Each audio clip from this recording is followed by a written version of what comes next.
mega clubs, but they were owned by some multi-billion-dollar corporation Right. that Right. I had nothing to do with my business. So I had no support like a Lifetime army behind me or an Equinox army. I was it. I was the guy that did everything. I was the HR director. I made all the decisions.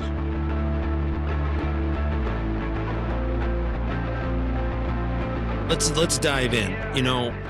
I've been waiting a long time to get with you and have a conversation, even before I even had the thought of the podcast and getting pushed into the podcast. But I'm excited that we're finally together. So let me go through my little, welcome to NONFiltered, the podcast where real conversations take place. No scripts, no corporate polish, no social media mask, just raw dialogue. I'm Adam. Today I'm joined by Dennis Mathias. I'm saying that right, the last name, right? Matthias. Mathias. Okay, my bad. Yep. Someone whose story and perspective, I follow him on LinkedIn, and he brings a wealth of knowledge to the stage, especially when we're talking about the fitness and wellness industry. And I can't wait to dive in. Let's just jump right in. So, Dennis, what was the moment for you that you realized, and I quote, make it more about the members and less about the business? Honestly, I would say that's how I came into the industry 40 years ago. So when this industry wasn't really an industry yet, and my first start was in one of those dumpy little clubs that was being built into a 1970s racquetball building where there were 20 courts, and racquetball was kind of on its way out, and the owner figured, well, we'll put a little club in, two of the courts, and blah blah blah. And that's where I started. But I came in, started as a trainer. I was there for one reason, to help people. I didn't know anything about memberships. I didn't know anything about the business. I just knew it was a chance for me to go somewhere and be a trainer. That's what I wanted to be. And back in those days when we first started, that was what the business was about. The business was about how people come in and we're going to help them get better. We were focused on the experience of the member, not so much selling memberships. Right. So And that's how is this the Philadelphia area? this was actually over in a little town in New Jersey called Edgewater Park, Okay. All which right. is exactly what it sounds like. The club was owned by a guy that owned laundromats. It wasn't much of a, it was before any fancy clubs or even the business was a business, before we even knew what the business really was. Yeah, this was during the era of Jack LaLanne spas and health and tanning. I mean, was there neon everywhere too? No, this was as raw as it gets. Down Okay. in the basement was an original Arthur Jones set of Nautilus, still chain driven. Because I know, because my first summer in the The business, beast stuff. Generation 1 yeah, Generation Nautilus. One, where you had needed almost like a step ladder to get up into the chest press machine, where you didn't get the resistance till about 20% of the range of motion. As But a I spent side my note, just some of the best equipment still sought after today. no doubt about it. But I spent my first summer tearing the entire piece, because back then summers in the Philadelphia area die because everybody goes to the shore and blah blah blah and that sort of thing.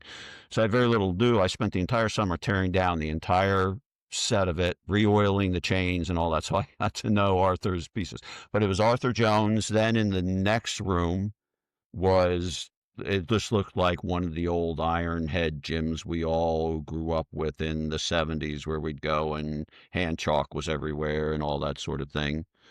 Upstairs was two treadmills, the original trotters with the big stick on the side where you'd do the speed, and if you slipped a little bit, you'd go from 4.2 to 9.0 in a second. One of The the original tanks. Life, yeah, one of the original Life Fitness rowing machines, which had the TV in the big box TV in front of you, which was like the really cheap kind of Nintendo or Oh, whatever, the original. okay. Yeah. And then you would row against somebody, and it was like what was that original Pong You had high game? tech. Yeah, That was yeah, high tech it back was high then. tech back then. We had two of those, couple bikes, and then the women with high hair and big, Jane we're Fonda. that we're overdoing Jane Fonda. But what we what it did allow you to do, because it was small enough that you really could, like, everybody came in, got it, and it wasn't really a sales pitch. It was more of a trainer intake. So I would get called up and somebody's coming in to join the club. I would do more like a trainer intake than I would. I didn't even know how to do a sales pitch, but I knew how to ask you, why are you here? What are you trying to do? It was almost like a personal training intake consultation. And then you would own that person and you would meet them and design a program for them. And they would want to do it back then. They would follow you. In fact, I was sitting in a little table downstairs in this crummy little gym, and we still had the yellow workout cards then that, everybody printed out.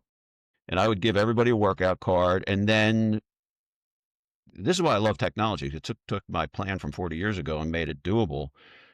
Um, I had a box there where people would have to put their card when they were done. This is how I created accountability. Put their card when they were done. They could write on a little sticky any notes they wanted. I review the card, put a little sticky note back on it, and put it in their file, which all that now can Yep. be done With the little more alphabet through that tech. ties tabs and all that. So Yeah.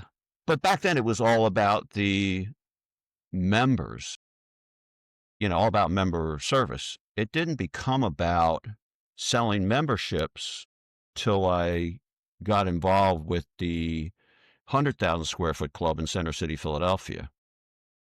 And that became about memberships when, we opened the club. I did the pre-open and we opened the club with like 2,000 members. We thought everything was great until people started quitting. We didn't, our industry didn't realize that people were going to quit in mass. When you start selling let's look, the club I was at, we'd sell 30 memberships a month. Now we're selling 300 a month. And the first year went great because we initially started selling 1-year memberships. The second year, when all of a sudden you get hit with the first month and 250 quit, you're like, when did that happen? And then that's when the industry started to see that, well, our biggest problem is we just netted 50, maybe 20 memberships for all the work we did. This isn't going to end up well at the end of the year. That's when all of a sudden everything turned to all of the talk. And I became part of a national group at that time. The Sporting Clubs of America had like 10 clubs, Chicago, okay. Atlanta, Denver, What year is this approximately? 1989. So, and there was this commercial real estate gentleman out of San Diego, Jack Nyman, and it was his vision. He had originally had 2 clubs in Denver, kind of bigger clubs, but his vision was to create this private country club type health club setting long before Lifetime was what they were. But think of the original Lifetime concept. But he was doing this country club, and he was going to create a network of them. Philly, Montreal. So we eventually were in Philly, Montreal, Boca, Irvine, La Jolla, 2 in Denver, 2 in Atlanta, 1 in Chicago. And our clubs were the thing. Like the Chicago Bulls used our Chicago club to, at any point in time, you could come in and see Michael and Scotty, running ball. In my club in Philly, every time a movie came in town, celebrities were in, the Sixers used us, blah, blah, blah, blah, blah, blah. But none of that mattered because here we think we're selling 300 memberships and our revenue is going to go by 300 times 75, and it ends up only going 30 by 75. And suddenly there was a panic, especially in our case, because we had Japanese funding behind this. They sold the clubs to a company called Nishiiwa, which had like Nike under them, that sort of thing. So there was a big responsibility to them. And they were sold on, we were going to sell 300 memberships. They luckily understand that it really 300 turned to 20. But that's when the panic set in and all the focus went to memberships. That was all we ever talked about. Personal training was just like towel service. We'll get around to it. And then shortly after that, in the mid 90s, the price wars started. and there was this slowdown, economic slowdown. You couldn't give away memberships.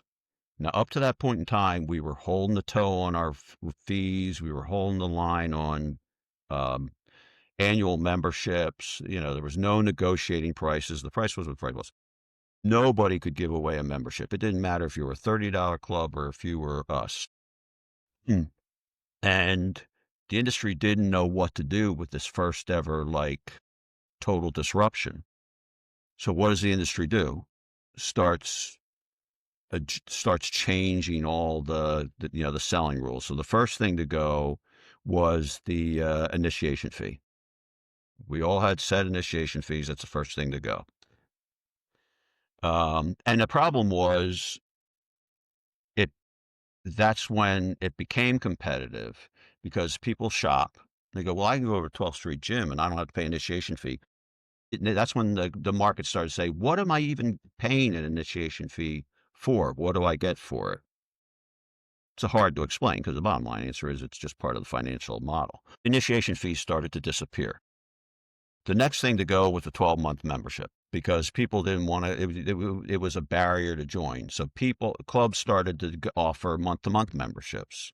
So as a close, you can say, look, you're not making a commitment. You can, just to back up for a second, keep in mind that we were still felt the pain of those early dungeon clubs where these guys had no idea what they were doing. They would take all the year up front and not realize that they were going to have to invest down the road. And somewhere down the road, members would show up with a chain lock and the club was closed and everybody lost their money. So that plus there were entire teams that was their business model. They'd go from town to town, take over a club, and within 24 months gone because he took all the cash and ran. Yeah. So that image was still implanted in people's minds that were like when I opened the sporting club, there were still, those things were still happening. These clubs so you're were mid-90s you're talking about right now. Yep. So the next thing that goes is the 1-year contract. And people start selling month to month because to overcome that barrier. Then the price wars start. And because everybody's new, they start dropping their prices. It got so bad, URSA was sending out like these communications. Please stop dropping your prices. It was going out the entire industry. Please stop dropping your prices. You are devaluing the product. It got that bad. And that's when the whole industry became about selling memberships. That was it. That was all we ever talked about. When I was on a national sales call with sporting clubs, the only thing we ever talked about was sales. How were we doing? The pressure was on about sales. Even the industry back then, a lot of the URSA seminars were sales related. Everybody was selling sales training and all that stuff. So the industry became focused on nothing but sales. Then a little bit later on, as club inventories go up, there's more clubs and we'll all agree that 20% hasn't changed. That we're going up a little bit, going down a little bit, but our market for people that want to join health clubs is 20% of the population. Well, 20%, remember having a discussion with Meredith Poplar over at URSA about this. 20% works when it was myself in my market and 4 other competitors. 20% doesn't work when it's myself and 20 competitors in my market. Everyone's fighting for the same little sliver. Everyone's fighting for the same fish. So there's more fishermen, but no more fish. So that's when we started the retention discussions. Like, okay, can we ease the pain of trying to force sales through the door by retaining people? And every year during budget time, we would have the same discussion of, should we switch our salespeople from selling to focusing on somehow retaining people? Every budget year we'd have a discussion. And every budget year would come down to the same thing. Well, if we stop them from new sales, that's going to slow down. There's no way to keep that number when your sales reps aren't focused on that. Do we believe if we focus them on retention, we're going to save any more than naturally stay anyway? And the answer always became no. So we never made that move from sales to a retention focused model through our salespeople because we couldn't lose that. But within those conversations was, so why is our retention bad? What's the problem there? And that's when the discussion started opening up about member service, member support, and the big first thing was the onboarding process. And all the articles came out about how the first 90 days is the most critical part of retaining a member. And all the data came out, the difference between people that use it within the first 90 days versus those that don't use it within the first 90 days. So you're in the late 90s now. Yeah, so now we're getting into the late 90s where we're talking about, the figuring out how to do retention. The problem always came down to scalability of anything. So take a club like mine, which is anywhere from 300 to 400 new people a day. How do you scale personalized attention to 400 new people when next month is going to be 300, the next month's going to be 300? How do you scale personalized attention to them? Well, we had nothing in place that could do it. There were plenty of retention programs that tried to do it, either by giving gifts away. I know people that used MyZone figured if they hand out MyZone things and created, but nobody ever had a scalable onboarding program where you could promise at the point of sale, I'm going to give you personalized attention, deliver it, make them come in, that actually drove them to come in to engage with the club in a scalable way. There just was never that product was never there. Right. So we talked about it year after year after year after year ad nauseum, but we never came up with a way to actually implement it. And so I know we're going to talk about the ramp program later, and we'll get to that there. So what we needed, we're going to get into MASSA a little bit. We'll get into MASSA and the ramp program and all that. But what the industry needs is what the industry needs for retention to be able to get to those first 90 days is a way to scale true personalized attention to that member so that they want to come back. I mean, one of the numbers I looked at a ton of numbers as a GM because some of them were real indicative of the way your operation was going and not always the obvious ones. Right. And can I pause you there real quick? Yeah, go ahead. I need a Joe Rogan piss break real quick. Great. I was going to say the same thing. All right. See, authentic, honest. This is what it's like, viewers. If you're still on watching, this is truth right here. I don't know. I'll probably cut all this out, but it's for fun. Yeah, I know. I don't know if this puts me on people's good list or bad list. I never know. We're older. I'm not 25 anymore, and we're healthy. Look at us drink. We drink a lot of. I don't know how much. I probably drink 2 gallons of water a day. So leave me alone, people. All right. Oh, Dennis, I had to get a tank, and I had to get a tank in my kitchen because the Brita filter I was filling constantly every day, and I was changing the Brita pitcher. I was changing the Brita filter like every week. Yeah, you went with RO. You went with reverse osmosis. Yeah, that's what we tank. Do. And it has the spigot on it because my daughter's got a neurological pain thing that she literally can't lift a pitcher. So I had to get one with a spigot on the front of it. But even that one, I'm like, I'll go out in the middle of the afternoon. I still got to put water in a tank. This is like a fish tank. And now I got to put, how much are we going through? Jeez. That's good. Tension became a very big talking point because, well, you can't tell people to close their clubs and go back to 15 of you close so I can get back to 5 competitors. I remember I got a call from Meredith Poplar. She was one of the EVPs at Earthside. I love the folks at Earthside, but I was that kind of guy that she would call when she was upset about something and like say to me, "Why do you guys," like I'm that you guy caller, which, you know, because I would always give the answer to why you guys. And she called me one time and said, "Dennis, do you really think we need to raise the 20% ceiling?" I said, "Well, Meredith, let me ask you something. So the 20% is a locked number. Okay, that's a locked in. And there's 5 of us splitting that 20%. Now there's 20. What do you think?" Okay. So yes, we do, but that's not the question. The question is, why haven't we? Yeah. Not yes, do we?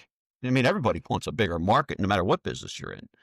But the bigger question is this was maybe 25, 30 years into the business for me, and it was 20% all that time. I said, so your question isn't do we need to? Your question is how do we?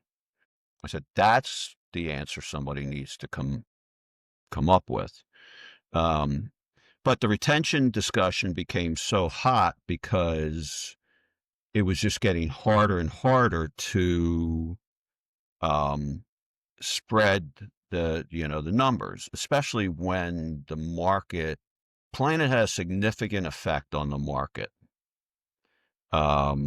because they could get so big so fast, and now they had an offering that a lot of people wanted and could never get.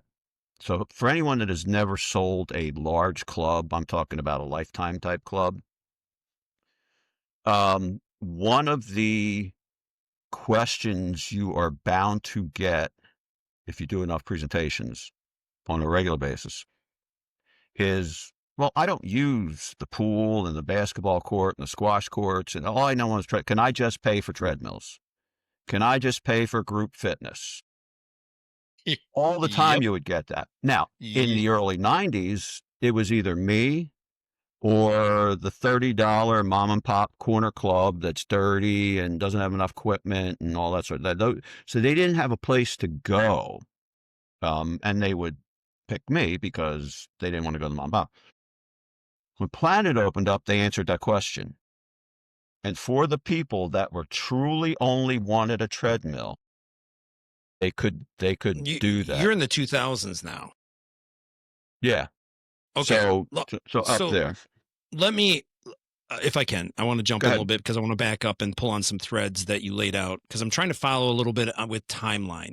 Mm-hmm. So we're in the 90s and you're kind of going through this evolution, the de-evolution of whatever we want to call the fitness industry with this 7-year cycle. To me, there's always appears to be a 7-year cycle, but we're in the mid 90s and it's a sales game at this point. Mm-hmm. Because with my experience, I'm in mid 90s. I'm well deep into powerhouse gyms at that time. And our sales was always membership focused, back rooms filled with calls, phones and tables. We're dumping leads out of lead boxes.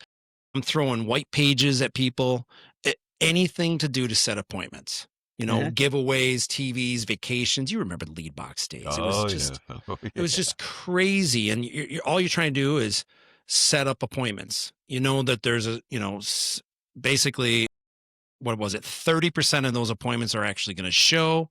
And if you got a great sales team, you might be able to close 50% of them. So there was a formula that we could work out, but it was a lot of calls. And it all fell down to, now Powerhouse was licensing, kind of like, I guess, World's gyms. It wasn't franchising, but a lot of powerhouses, a lot of clubs I consulted with back then were falling into the 24 and 36 month trap. And so to them, they could lower the price, and initiation, or whatever you want to call that upfront fee, was just a play with, because you could always say, because they're price advertising to the market, oh, it's $129 to join and $29 a month. But join today and we're going to X that out. And now we're throwing that out, $0 down and join. So it was just a way for them to play with that number. And then you get them in and it turns out, well, that's a 36-month contract. But if you want a 24, you're going to pay more, you're 12-month more. So it just seemed like this sales game where you knew you were going to dip more into more than the 20%. That got us into the market because we could drop prices that would attract people that normally wouldn't pull on the handle. Plus they're coming in because they want a chance at a free TV or a vacation or whatever they're throwing out there. And so you're landing people outside the 20%, lock them into these contracts only to turn around and sell the contracts for cash for a fraction of the price. And then now the problem exists where we're 13 months down the road, you've lost 90% of those members, but the ones you did keep, you got to keep that sales funnel going just to keep the lights on because you have no recurring revenue that's going to pour in each month that you can count on because you just don't know who you're going to keep. So there was never talk about retention in all the major clubs that I was experiencing. Now there was mom and pa's, but what I came across at that time, and especially from your area, you might be familiar with Thomas Plummer and Associates.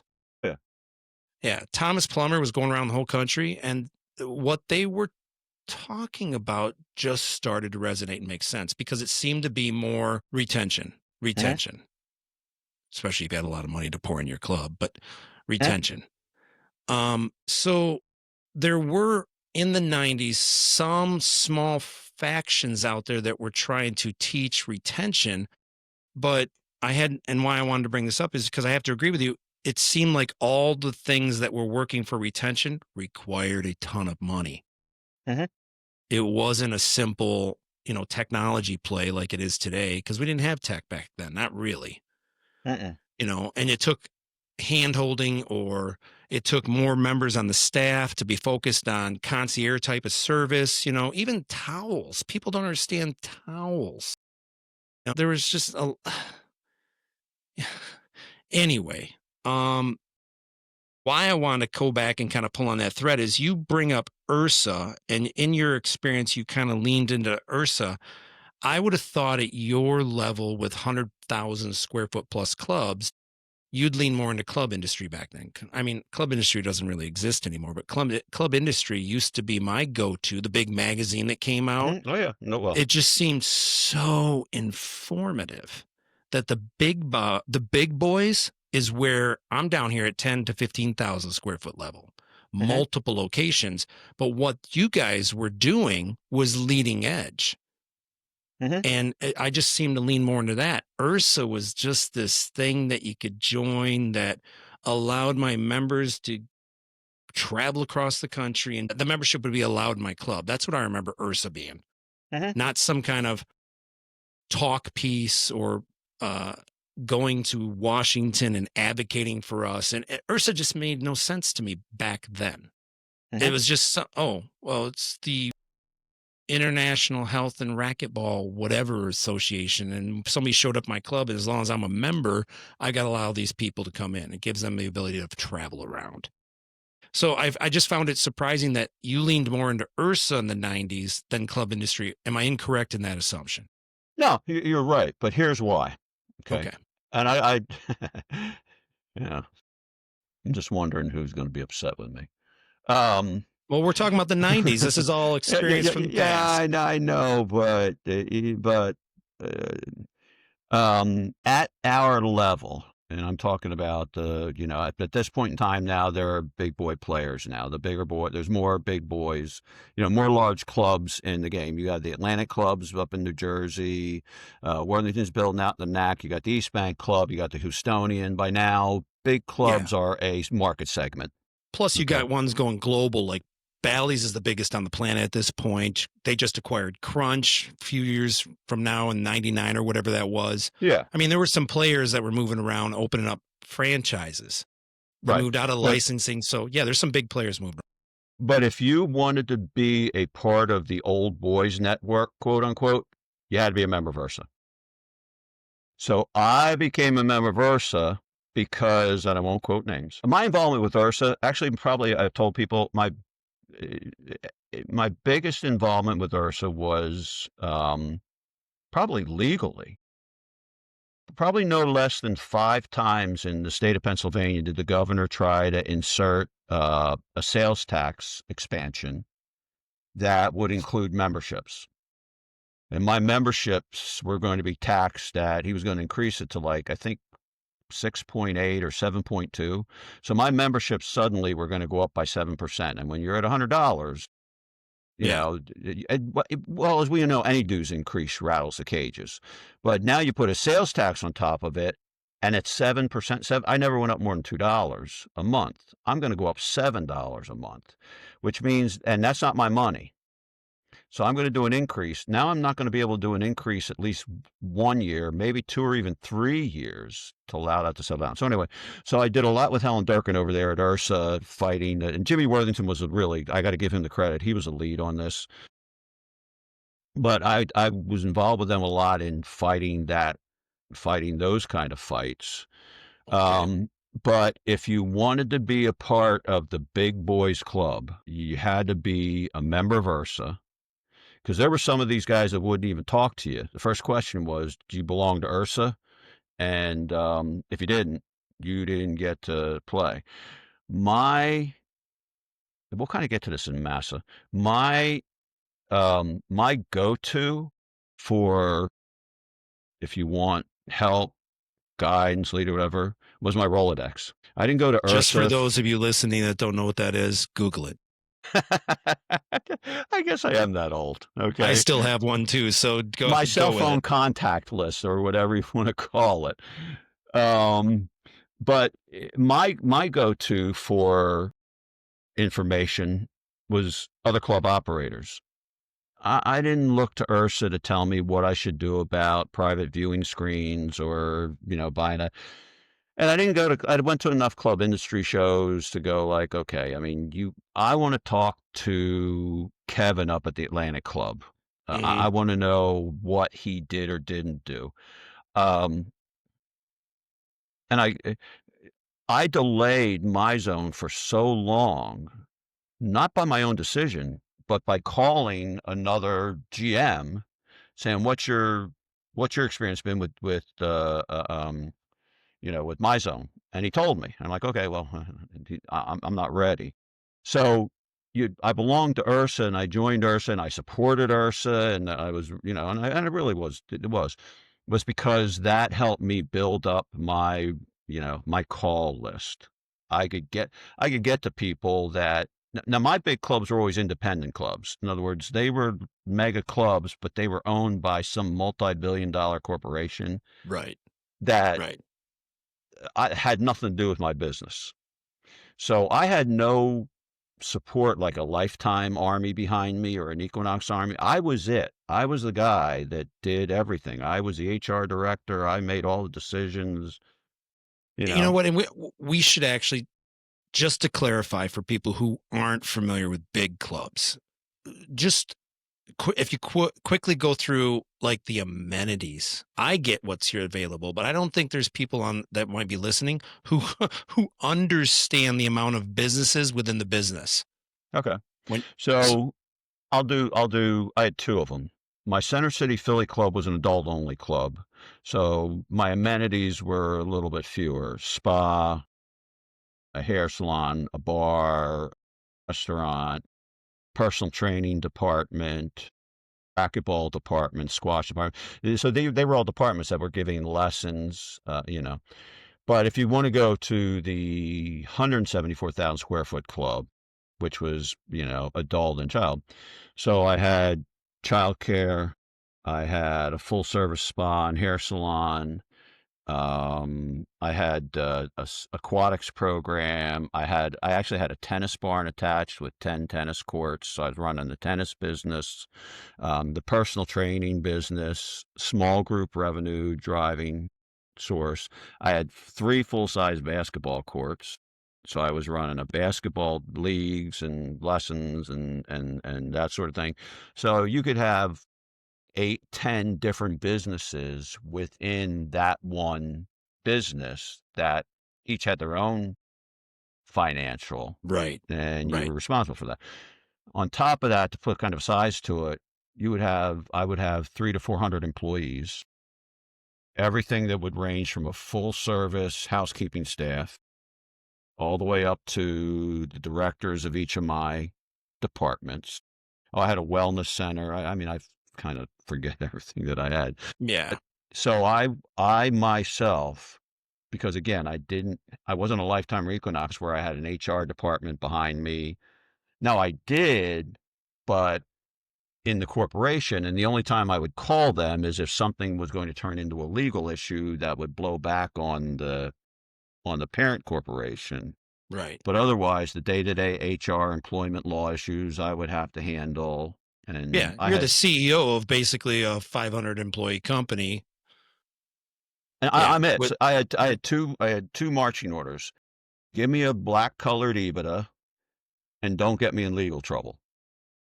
Because they didn't know anything else about they didn't know anything else about the business. They just didn't sounds want. way easier when you say it that way than it Well, actually yeah, is. But yeah. it does, but it would take me a long time. When you had in there war stories, I'm thinking this is going to go on till midnight if you want me to Oh, I know. tell. We won't get too deep. We could talk for days on the stories. Yeah. So, but back to your selling point. So let me talk about. I don't think that's ever gone away. Okay. It has never gone, and it will never go away. This is arguments I have with people in the industry that tell me, well, we need to get away from, we need to get away from selling features, but we are never, ever, ever going to get away from the fact that we are a sales business. Our product is fitness.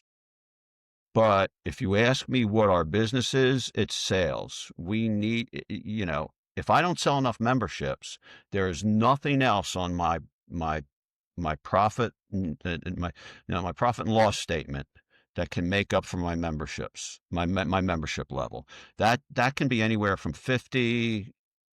To me, that's low. Mine was normally 70% to 80% of my revenue was my dues line. That drops off. My personal training, which is maybe 15%, cannot make up for a loss for that when that membership line drops. So that line has always got to be kept. So to your point of what you were talking about, the drop boxes, and all that, and the phone calls and all that sort of thing, we may have adjusted that some once like email came in and all that sort of thing, but there's always a giveaway every month. Still to this day, and I'll argue with any sales expert in the industry on this one, people ask me what the best sales approach is, and I've used it. I used it my entire career. Was the month-end closeout. People would call me cheap and Bally-esque and all that sort of thing, but I would Yes. Bally-esque it. But we would hold to your point, where you would say, well, we'll drop the I fee. Well, I actually have a system that I called, a month-end closeout sales approach. You don't give it away on the first time in, because people can tell me all they want about how they close on first times in. I'd have to sit there and watch them for them to prove it to me. Mine was 20-80, 20% first time in, 80% the last 3 days of the month. Because my sales reps would call and I always left it open. They never knew what the month end promo was going to be, because if they did, I was a sales rep, I would have done this. I would give it away the second week of the month to try and get the guy. And then what happens is they don't get them, and now they need something even more than what I was going to do in the first place. And to your point, it might be giving away the I fee. It might be giving away a month on the front, a month on the back. I never mess with the dues. The one thing you never do is change your dues. Never, ever. Made that mistake once. I'll never do it again. But you could give away the I fee, and then now you get into the pricing sheet, and you show, well, the I fee is normally $550, and you might give them a drop at the initial point. Okay, you can drop it down to $250, because in my mind, I know I'm giving it away at the end of the month. So I'd give my reps something, and people hate when I say this, but it's our own fault, and I actually place all the blame on Bally's for establishing this. Okay, and I get to do that now because they're gone. You can say whatever you want. I'm a Bally's guy. I could tell you everything. Go ahead. I hired a Bally's manager and heard all the stories when I first opened. But um, Bally's established the what I call the car sales don't pay sticker price buyer. Okay. And that became the normal way to buy a club. Don't ever go in and pay sticker price.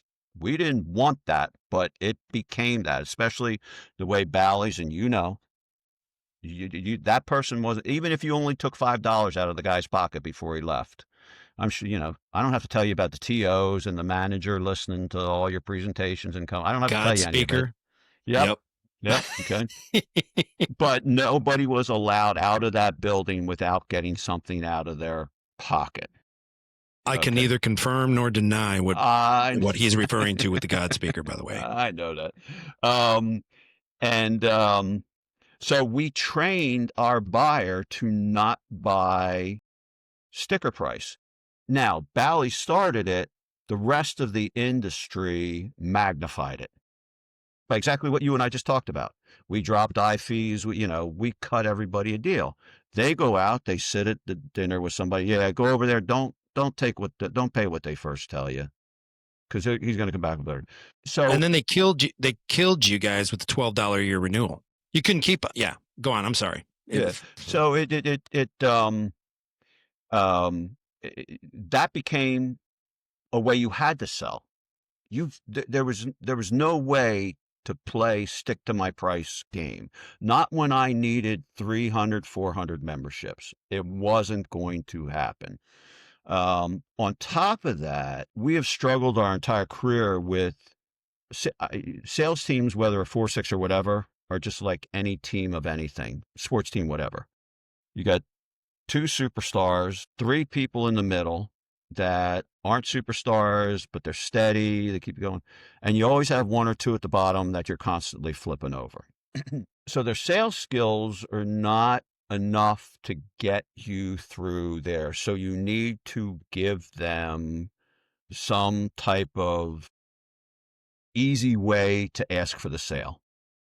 Because most of the people we got into this didn't see it as a career, kind of wanted to be there because they wanted to be in the health club space. They wanted their membership.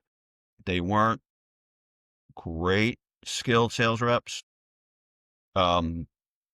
So you had to give them something that overcame their uncomfortability of asking for the sale.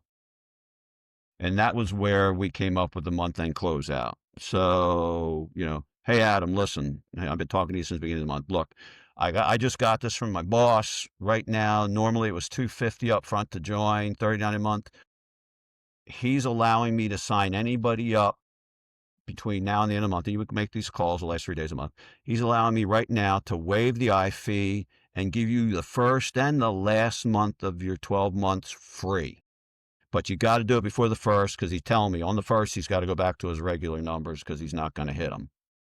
That's an easy call for a less experienced, a kind of trepidatious sales rep to make. It's non-threatening. The person's already been in the club. Okay, they're not new. You're calling with a special, or like reps, because reps believe everything is a money decision. And you can't change that. I don't care what Thomas Plummer says. I don't care what any of those people say. You cannot change that mindset unless you get a really skilled salesperson, which rarely happened. Right. Everybody believes it's some money. And when you're selling large clubs with high numbers, $100, $150 a month, the sales reps automatically at hello believe this person is going to tell them that's too much money. And that's on the sales rep line the whole time. So the month end was my way of giving these reps a crutch, no matter what their skill set was. Who doesn't want to call and give the person a discount? They don't get yelled at. The person's not going to yell at them like I used to get yelled at before we were, because I would call people like every 5 minutes until they told me no. They don't get yelled at, so they're willing to make that call. And as long as you had enough leads, you were going to get enough people with that approach. just because, believe it or not, even though I did it literally every month for my entire career, nobody ever caught on. The sales reps would go, well, they heard it last. No, don't worry about it. Because those people, because what it would do, there was a downside. And I would tell the reps that this is going to clear out your pipeline. They're either going to say yes or no. Okay. You'll be left over with a few to start the next month, but you're either going to get a yes or a no out of this. So that was the one downside they had to deal with. Because reps love when their pipeline's full. Doesn't do me any good because they're not sales. But they love when their pipeline's full, they're comfortable. Well, now it's going to be emptied. You are going to totally empty it out because you're giving them it's either now or never, and they say yes or no. But because they would be making sales, they wouldn't worry about that till the first comes, and they realize there's only 3 people in their pipeline, and now they got to start all over over. again. Yeah. But yeah, the monthly that is dilemma. never going to change. It's, we're a subscription, but as of now, maybe I don't see a model yet where it changes, but you built these big boxes with lots of square footage, whether it's a 30,000, 20,000 square foot box or a 200,000 square box. Commercial real estate's expensive. The service business is expensive. So we have a box with stuff. We need to pay for that stuff. And we don't have services in that model. Now, if you want to do a 1,200 square foot storefront club and do like a really high-end personal training sort of thing where you can charge $500 a month, you can get away with it. But when you got 100,000 square foot of real estate to pay for and all the equipment repairs and 400 employees to pay, you need a whole bunch of people paying you a bunch of money, and you can only charge so much before you price yourself out of the market. Yeah. But yeah, I don't think that's ever going to change. And I don't want to skip ahead to where we actually. No, don't, because I think I already know we're going to have another episode because there's so many areas that we could dig into. I tested models that I found successful that beat my high volume sales club approach. But I could go on for an hour with that. Uh-huh. It was, back to your point about URSA. I joined URSA. I was a member of URSA because it cost me nothing to say to my members, oh, and here's your access to all these other clubs. Even though I only had 1, 2, 3, or 4 clubs at that time. What? I can travel around and go to all these clubs, even though the nuance that created, because there's a lot of clubs that say you can get in, and you go in and they'd be like, I don't even know how to get you in. How does, I didn't know. Anyway. So I think we should have a follow-up episode on that because we could dig in so deep. URSA, now HFA, what do you think they're doing well? And then what do you think they're still kind of need to improve on? Okay, what I think, I don't know that I want to call it well yet, but I want to call it good intent. Okay. Okay, so let's go back on that. What I think they did well, and again, I have to give Jimmy Worthington all the credit on getting fit through PHIT. Okay. Because that was, if it hadn't been for Jimmy, that Wait, doesn't. Is that passed? Well, yeah, fits in. Am I? I'm that out of the loop. I didn't know wow, it had finally passed because it was in and then it was out and then it's in. So the fit that is in now. Okay. So there was an original fit, and I don't know, when I say Jimmy Worthington, I don't know if you know who Jimmy is or not. I know the name. Okay, well, Jimmy owns Newtown Athletic Club in Bucks County, Pennsylvania. It is the largest privately owned club in the country. Jimmy's is a major player in the industry. He's a very good friend of mine and an excellent person for the industry. Okay, the one person I would still always go to for, like, he was the first player. Either Rick Carroll or Worthington were the first 2 people I would call. Jimmy, and I'm not making this political at all, but it needs to be told for the story. Jimmy was well connected with President Trump in his first run. Okay. Uh, President Trump put Jimmy on the President's Fitness Council with Herschel Walker and all that. So Jim had access to that. And he pulled URSA or HFA, whatever they were at the time, in. And they got Fit passed.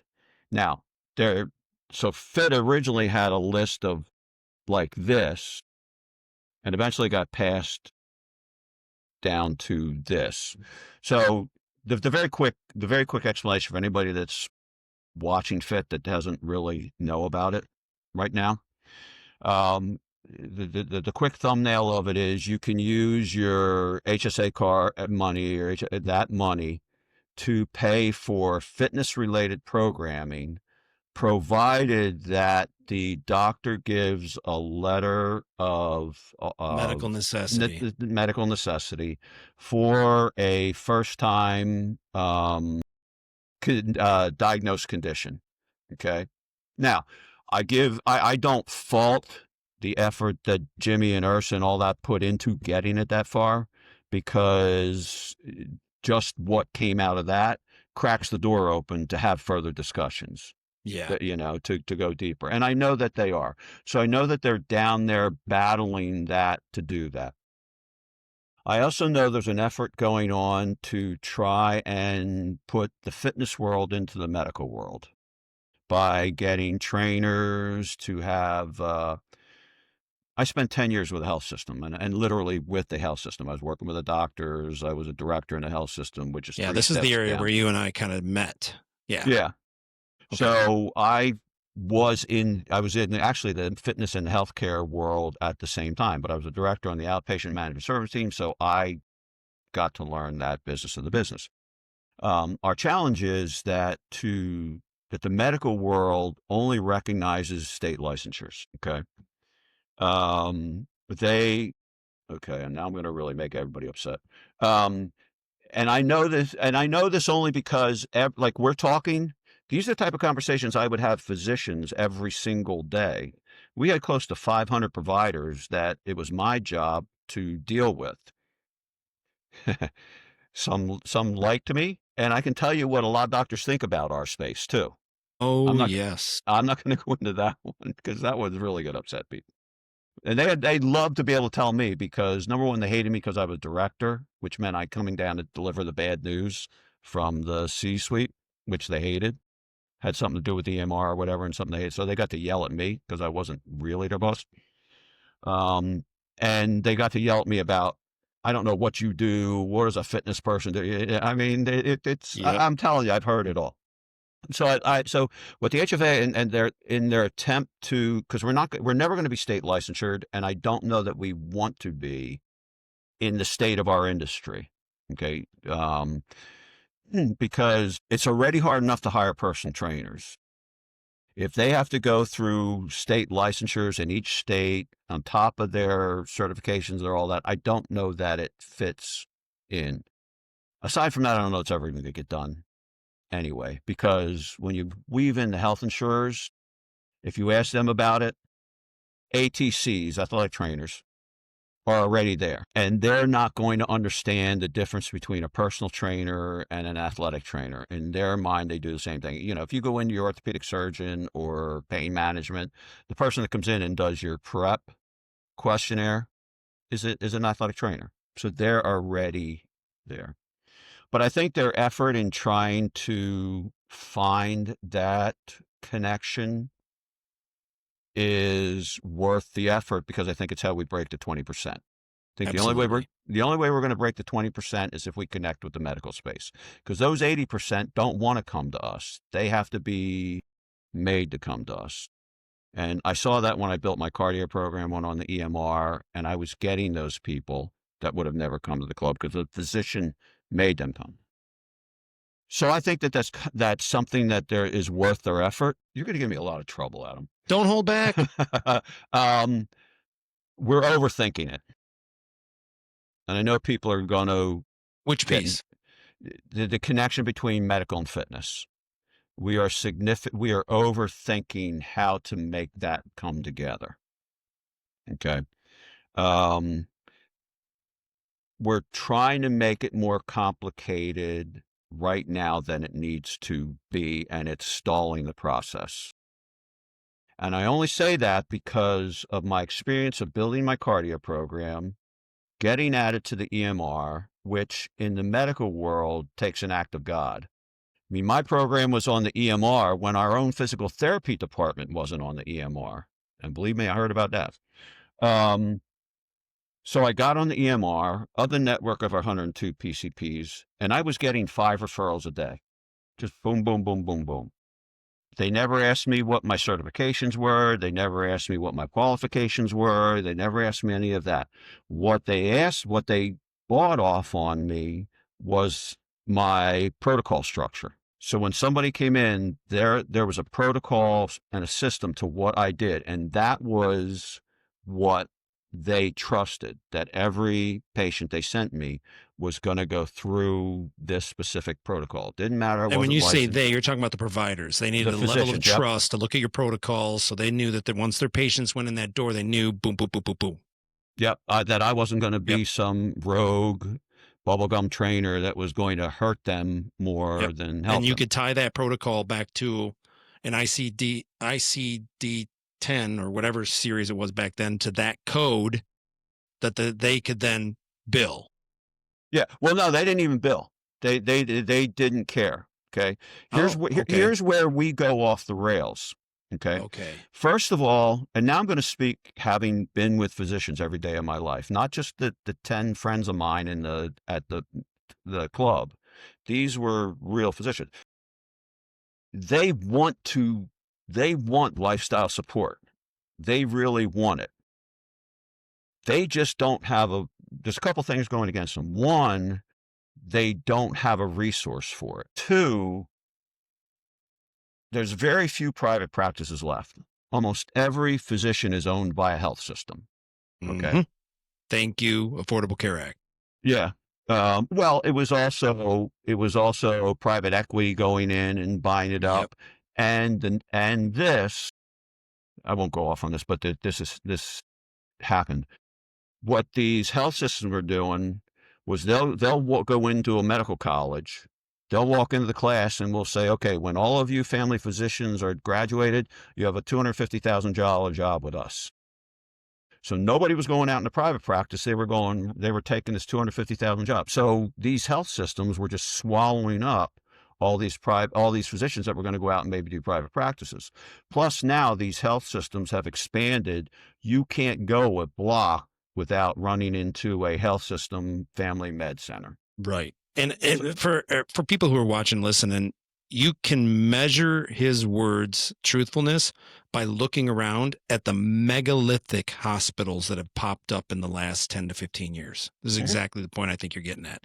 It's just, and all those private practices have been swallowed up and those doctors have been pushed into those huge hospital chains, and you're just a number. We're just a numbers game. But go on, I'm sorry. Well, but here's how I explain it to people that maybe don't know the dark side of the health system. A family med physician, your family doctor, is a sales rep for the health system. The health system makes their money on their outpatient services. So they're going to make money by getting you to their physical therapy department, by getting you to their pain management department, by getting you to, whatever. So all the treatments. Yep. All the treatment. Yes. So the family med doctor in a health system is their salesperson.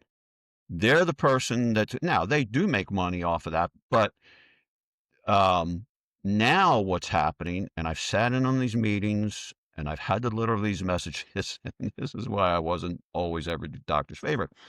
So, when you go in to see a family physician, ABC health system, I don't want to pick on any, ABC health system, that physician has already been given a time limit to see you.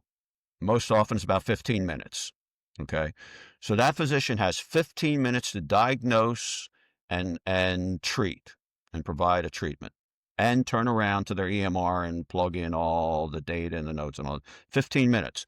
At the 15-minute mark, Office manager comes, knocks on the door and says, Dr. Mathias, which is saying, Dr. Mathias, the 15 minutes is up. Let's go. Yeah. And on top of that, they're expected to have one, if not two, billable events during that. So not only am I diagnosing you, I'm thinking about, okay, so which code can I make this be? Because not only does the doctor have to put a code in, he has to put an explanation of, I looked down his throat and I saw the tonsils were, inflamed. It all stems from chief complaint. Yep. Yep. What the physicians liked about what I did, and honestly, I didn't push to go on the EMR. The story is a little bit funny. So I was doing this in my club. The reason I built my cardio program was not for the health system, was because this was the time when we were getting our backsides handed to us by the guaranteed results studios that were popping up everywhere, where people would go into these little 1,200 square foot, what I call rich uncle studios. And they would bring people in and they would say $500. And if you don't lose 10 pounds in the next 6 weeks, I'll give you $500 back. Then they'd put them on this extreme diet, make them come in 4 days a week, beat the heck out of them, and they'd lose the weight. But they would lose the weight. So the entire industry, it was so bad. I'm sorry to use his name. I love the guy. I finally called Cara. I said, Rick, what don't I know? I said, I'm getting it handed to me.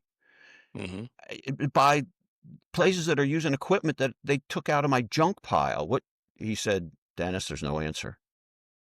Because these people, this is why we'll get into the results thing, why I believe so much in results. We were losing people to these junk little centers that were actually guaranteeing results and giving them, albeit unsustainable, albeit an extreme method, but they were giving them those results. So when I built my wearable-based cardio program, I was actually doing it to try and come up with a way to compete with guaranteed results. Because I figured, okay, if I can use wearable data and I can do the cows in, cows out theory, sorry to all my nutritional buddies that hate the Chico thing. I'll have such a fight with a good friend of mine.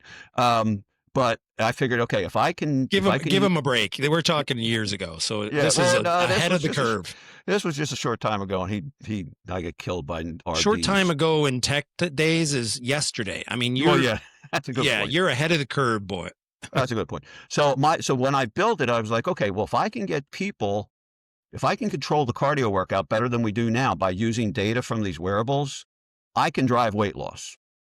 If I can just get people to work harder than they're working now and get them, I had an RD group that I could control the intake. I'm going to control the expenditure and I'm going to get weight loss. And I proved it on myself and then I proved it on other people. So to say I built it for the health system was not in the plan at all. It was, I needed to compete with people, guaranteed results studios, and this was my way of doing it. But in the meantime, while I'm doing the beta, I got some doctors coming in and I have a PCP sees me doing it. She's starting a hormonal program for menopausal women. She needs somebody that can handle the exercise. So she comes over and Dennis, I want to try a program. And we knew each other pretty well, but she was a toughie. Okay. Which is okay. Was this pre or post menopausal? Well, she was doing it for postmenopausal women that needed hormones. So, but it was a private pay program out of her practice within the health system, but she was doing it. But she needed somebody to help with the exercise part. She wanted a program, and she saw I was doing right in front of my members. Well, I went from 210 down to 171, and I'm a 190-pound guy. They started, but people were watching me do this. It became obvious because I'm the guy in the suit. So she came over and said, I want to see what you're doing. I said, okay, I want to go through the program. So she was a D1 athlete. She's in her 50s at this point. She was a D1 athlete. She's a regular workout person. She plays tennis all the time. She is not the person that comes in for a weight loss program. She says, I want you to take the last 2 pounds off me. And I looked at her and I go, Deb, I could do that right now with a switchblade and a shop vac, I said, but we had this kind of brother-sister relationship. Like, hey, now you kind of ticked me off because you don't think I can do it. So we're going to do it, but this is how it goes. I'm Dr. Mathias and you're just Deb. You got to do exactly everything I tell you to do, not what you think you should do as part of mine, exactly what I tell you.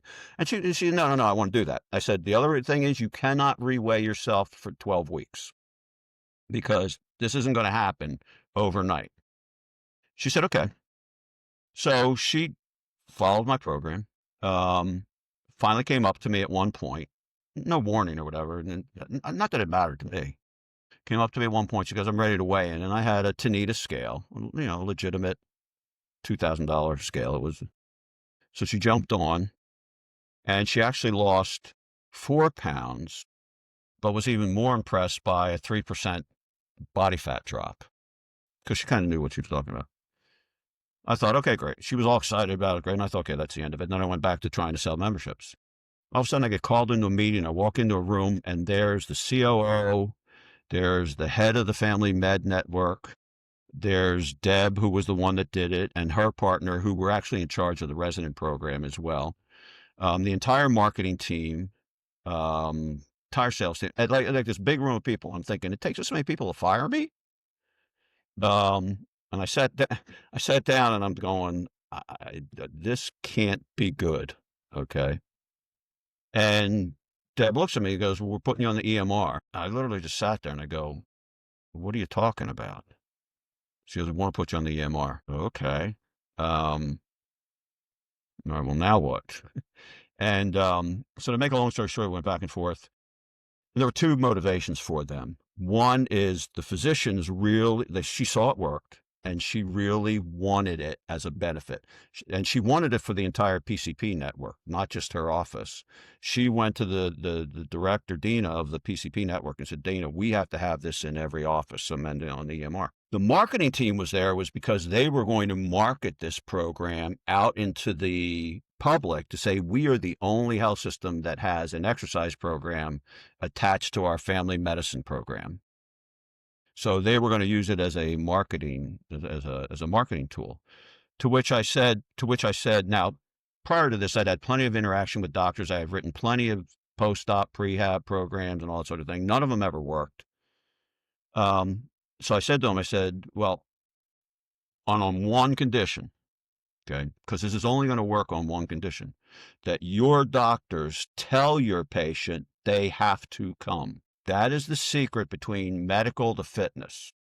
If you suggest it, if you do the business card handoff, any other thing does not work. I said, you guys, if you don't tell them they have to come, let's end the meeting right now and call it a day. Because we had done a multi-million-dollar program for joint replacement because that was becoming the big thing. And I had a 1,600 square foot wellness center. We had a great program, the best I've ever seen. I had a master's degree exercise phys. And I would get a call from the orthopedist. How's it going? I go, how's what going? Our patients. I go, oh, you have patients? Right. He goes, what do you mean? I go, I'm not seeing a one of them.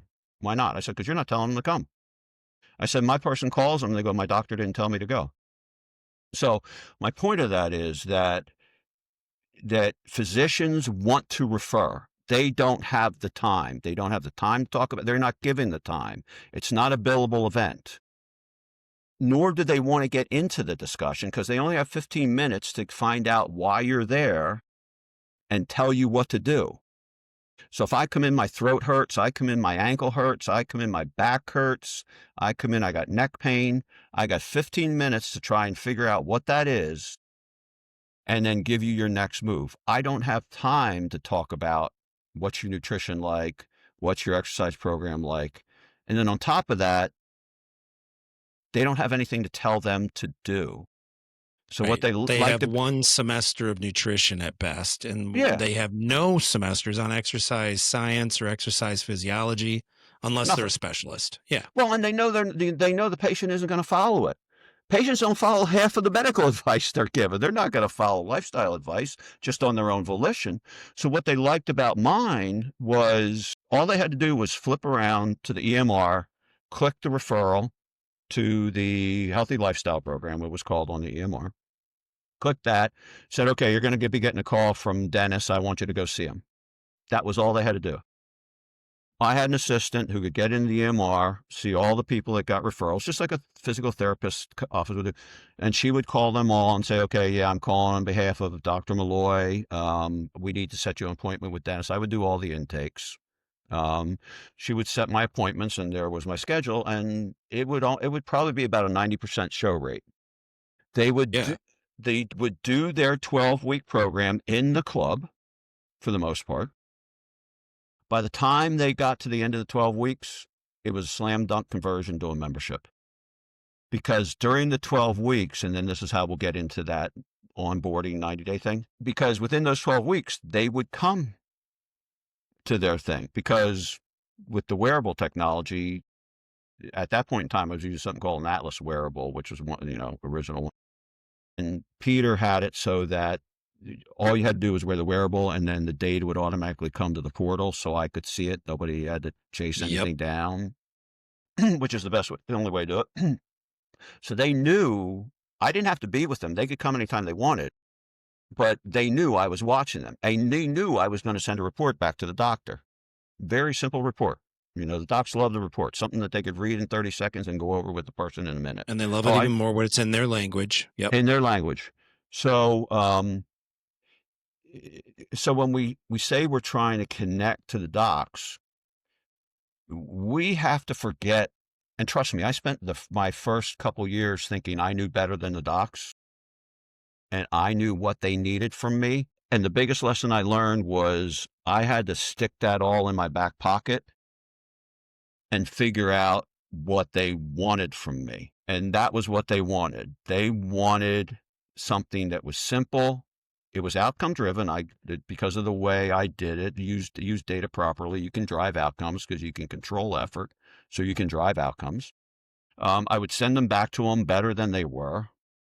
Because I was in a health system, I knew how to do something called SOAP notes, which is, your communication document. But I wrote, I even got down to what kind of report do you want to see? What do you want to see in the report? When something, Dennis, is 30 seconds that I can say to the person, great job. You were doing 45 minutes of activity a week. Now you're doing 75. Fantastic. Keep going. That was what they wanted. A lot of this other stuff, they also want to know that I'm going to treat the patient as theirs. That is absolutely deal breaker. Okay. So I never talked about their treatment. I never talked about, what a physician would say. I never played doctor, which trainers love to do. They love to play doctor. If we can tell our trainers anything, stop playing doctor. Okay. Stick in your lane. If they said ouch, I said, okay, that's it. I'm sending you back to Deb and she'll let you go. I don't know what your ouch is. That's not my thing. Go back. And I would send people back. I didn't even know why half the time. They just said ouch, and I would send them back. Not once did I ever have a doctor say to me, Dennis, would you come on? This was nothing. Never once. They loved that they knew that I was never going to. Nobody ever went back to that. I said, well, Dennis said he thought that my knee was actually a meniscus, not an ACL. Nobody ever went back. All Dennis said was he didn't know what was wrong, that I needed to talk to you. Well, dude, let's be honest. They hate that even if you're a doctor. Oh, yeah. Oh, don't be stepping on my toes. Don't be what? Oh, you threw me under the bus. I missed that. You threw me under the dude. Yeah, I get it. The territorialness of doctors is immense. Yeah, but I don't care. But the respect I got in return, they never talked about my lane. So somebody might say to a doctor, say, well, what's this exercise thing with Dennis? Talk to him. Just do whatever he tells you. That's what the doctors would say. Do whatever Dennis tells you. So I would get the respect back because I gave it to them. So when I say we're overthinking it, we just are. We have the resources to do it. Are we ever going to be insurance covered? We have to plan not to be. Okay. There may come a time that somebody figures a way, but the way it is now with NPIs and billing codes and all that sort of thing, I don't know if I'll see it in my lifetime, but let's not wait for it. However, and here's the part where our industry has to swallow the pill. I love it. Keep going. This is not a moneymaker, okay? Physician referrals are not a moneymaker. They are a lead source, Yes. okay?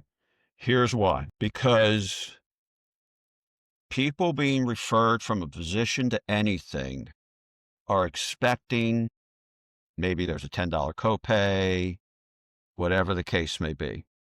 Or they know exactly what it's going to cost when they get there. So when the physical therapy calls them, they might say, well, what's my insurance cover? They know what it's going to get there. When these people came to me from the physician, I had to first go over the program with them, tell them what it was. And it was really like a sale because there was an out-of-pocket fee to it. So I literally, and I literally got down to $49 for a 12-week program. Okay. Now, luckily, with the way I use technology, I never spent more than 5 minutes on an individual's workout coaching than that. So it wasn't really like it was a Well, killer. it's protocol driven. You had guardrails too. Yeah. Yeah. So the flip side of that is, and I learned this from when we were taking post physical therapy patients when they weren't referring them. They needed it, but they weren't referring them. So I went over, bought them pizza, and I said, listen, you got to tell me why you're not sending people. I'm right across the hallway. You go out your door, you go in my door. I said, door's closed. I just bought you pizza. I need to know why you're not sending me people. We got a great program. I got an exercise science expert up there. You know it's going to be good for me. And you can tell me I'm ugly. You can tell me you hate. I don't care what it is. Tell me. They said, because you cost too much. We are uncomfortable sending people to you because of your price. So when I got into physicians are going to be really uncomfortable referring somebody to something like this. If the patient's going to come back and say, do you know that was $100 for that thing? I can't afford that, So we have to look at this as a lead source. But if I came to you and you got a club and I say, I got a program, not going to cost you a dime, not going to cost you a dime. And I can judge the leads by the size of the physician network, but I had a physician network of 102 physicians. I was getting 5 leads a day. Said, if I can give you a marketing program that's going to send you 5 people a day, won't cost you a dime. There's a physician telling them they have to do your program. All you have to do is give them 12 weeks access to your club. You can charge them, $39, $49 or whatever to cover just for a couple extra bucks. But they are going to have to use your club for 12 weeks because you're going to report back to the doctor whether they're using it or not. And the doctor's going to get on their case. So you got somebody coming in on let's call it a free guest pass, that instead of the free guest passes where they don't use it, they have to use it. It's going to be a structured. When they come in, they're going to know exactly what to do. They're going to get better. They're going to get used to your club. If you're smart, you're going to give them full use of your club while you're there. In fact, you're going to tell them, hey, listen, I think you should take a yoga class or whatever when you get a chance, or have you tried out a pool? Okay. And at the end of that, they are regular users by the end of the 12 weeks. They have to walk away from a program that is making them feel better. And these are people that wouldn't drive by a club, let it go into it, and are now suddenly comfortable and know what you can do. So our industry needs to not try and make this about money. This is a membership lead source that we are never going to get to. These are the 80%ers that we are not going to get with flyers and messaging and changing our message and all that sort of thing. We are going to get the 80% when we have doctors making them come to us. Yep. Okay. Oh, so yeah. That's where I think we're overthinking it a little bit. We need to, and we'll get into this when we start talking about ramp and MASSA, well, I think for a lot of this, we're going to have to come back on another episode. I mean, you and I could go forever with, especially now that you pulled my soapbox out for me, actually, and I'm staring at it because, when you start building this bridge between healthcare and wellness, fitness, I see so much potential and so much opportunity, both with current health insurance system, but so much better if the country would just come together and get rid of this health insurance system, in my opinion. But we'll come back maybe another episode, because you and I could get dragged in forever. I wanted to kind of get into, you kind of led me into I don't want to go down this path. We'll save this for later, but you did have an outspoken article about, oh my God, it just Biggest Loser. And I was going to get into that with you, but no, we're going to go forward, because I want to learn more from your perspective about, I talked to Rocco and Eric extensively last year about ramp. So I have a little bit of knowledge, but I'd love for you to kind of, what is ramp? What do you know about ramp? Tell me and the audience a little bit about ramp. Okay. So the very, very, very quick backstory is Bob Thomas, who has been in the industry as long as I have, been very successful, one of Lifetime's original execs. Then he started Next Gen, which is where, when I met Bob, Bob reached out to me because he was going to take Next Gen GPL1 providers, and he had a program for clubs. So that was a good program. He found out about my cardio. He wanted me to be a part of expand his program and include cardio as part of it. Then he hears about Rocco and Ramp, calls me up and says, hey, would you get a hold of this guy, Rocco Belay, find out if you guys can work together. Okay. I didn't know Rocco from Adam. Didn't know Ramp from Adam. So I said, all right, because Rocco was strength, and the big push for GLP-1s was strength, not cardio. And I got it. Okay. So I'll look at it. So I called this guy, Rocco, and I'm like, hey, Rocco, Bob wants me to talk to you about whatever it is you do. Okay. Now, I got the ramp system in the first 2 minutes, because the ramp system did for strength what I did for cardio. So Rocco and I traveled very parallel paths to build our programs. Use of technology to be able to scale personalized attention. That's a simple explanation of it. I didn't think it could ever be done with strength. I fiddled with it for years because I wanted to add it to my cardio. I couldn't figure it out. When he did it, I'm like, holy mackerel. I mean, God must have come down and waved a wand, because I spent hours thinking about this. So anyway, Rocco, it took me 2 minutes to figure out that ramp was a way to provide personalized strength training program in a scalable way, in it using progressive overload to make sure people got results. Okay. Didn't need a trainer, so you could price this down. Instead of saying, okay, you want personalized attention, you're going to have to buy $270 an hour sessions a week to get it. So he figured out how to provide that level of attention in scalable, cost-effective way through this technology of ramp. And Eric, I think you're going to have Eric on. Eric can talk about it in real detail. But I looked at it and I go, holy mackerel, like that quick. I'm like, this is what we have been chasing for 30 years. This is that point when I was talking about, we don't have a way to onboard a member and scale them personalized attention that gets immediate engagement. Okay. I saw it right away. And I'm like, any operator that doesn't look at this, and I'm not getting a dime off at saying this, any operator that doesn't look at this, shame on you. Because this is what we have been crying about for 30 years that we don't have, that gets that person engaged. On top of that, you can make money off this. So Les Mills is great. Took me a while to understand he was good, because I was an old fogey when he came in, and I didn't understand why I had to pay above my instructors to build programs. But Les did a great job. I love Les's program. But it's really hard to make extra money off of Les. You make money off of Les because that's my highest retention center is my Group X program. I had 150 a week. So Les took care of a couple problems. One, you couldn't get group instructors anymore, so he helped me provide quality programming, and that was a key element. But I couldn't charge money. Ramp is going to, because we're now having trouble getting personal trainers in the clubs. So Ramp takes care of that program, like Les took care of the program with hiring Group X people. Ramp takes care of providing quality programming, where Les took care of making sure you provide quality programming with his class types. But with Ramp, you can actually make extra money. So after it took me the 2 minutes to figure out the technology, I immediately went into sales mind. That's why we're never not going to be a sales business. And this is where I and Rocco and Eric will admit to this. They never thought of it as from the sales end of it. I immediately thought of it from the sales end of it. Like, okay, the fitness end of it, that's great. That's perfect. That's done. I don't have any question about that.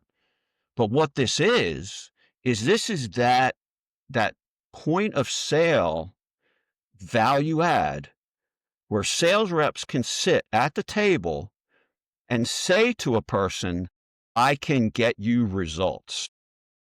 We've never been able to say that in this industry. No sales rep has. Why do we sell features? Because it's the only thing sales reps are comfortable they can deliver to the person they're convincing to join their club. The only thing I can assure you of is there's a treadmill going to be there when you come back in on Friday. I can't assure you somebody's going to meet you. I can't assure you somebody's going to help you. As a sales rep, we couldn't be assured of that. So we had to do the feature sale. With Ramp, I can sit there, and this is why I've said a couple of times that we need to be a results-driven operation, because results have sold fitness going all the way back to the Thigh Master and Suzanne Summers. Why'd you buy the stupid Thigh Master? Because you'd look like Suzanne Summers. Okay? So results have always sold. Why are we ignoring that? Well, we're ignoring it because we haven't been able to deliver it except at a very high cost price to the customer who thinks joining the club is enough. Now I can sit at the point of sale, and it's actually a much easier sale even for the less skilled sales rep. When I'm asking you questions, what do you want to get from your membership? Want to lose weight? Okay, we have a program for you that. Okay, now I know I can deliver that. What I want to gain muscle. Okay, I know I can do that. Now sales reps can sell. This is why I say I know all about the why, and the why is still a part of the presentation, but it's not the why that closes a sale, because the why is very cloudy. I got a wedding to go to. My wife says, my doctor says. Right. The why takes some digging most of the time. Yeah, and I can't give you a direct solution to your why, but your what is a very specific need. I want to develop a regular workout routine. So if I get you to develop a regular workout routine, you're getting from me what you want. Correct? Yes. Okay. Ramp can do that. That's what Ramp does. Ramp puts you on a twice-a-week program or 3-time-a-week program. Pops up. You got to follow it. Okay. So Ramp is that answer to everything, to what we've been whining about for 30 years, that we don't have a way to provide scalable, personalized attention that creates immediate engagement of the member. That's what Ramp is. And because Ramp is a strength program, there's nothing hotter than strength right now. Look no further than Planet Fitness's commercials. Our members are strong, and then they get into their black card pitch. But, nothing's so. Ramp attacks the hot button of strength, which stretches across all generations. I know, because I own a millennial. I know what she goes to the gym for. And it's the hot button, and it serves that answer we've never been able to answer, which is, how do you scale personalized attention? That's what Ramp does. What it is. Good. No. I mean, so a few things.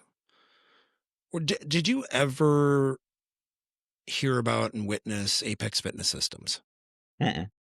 Neil Spruce came out with Apex Fitness Systems, which was similar to Ramp, not so much on just strength training, but more exercising mixed with nutrition, mixed with supplements. Of course, the supplements were all Apex Nutrition line.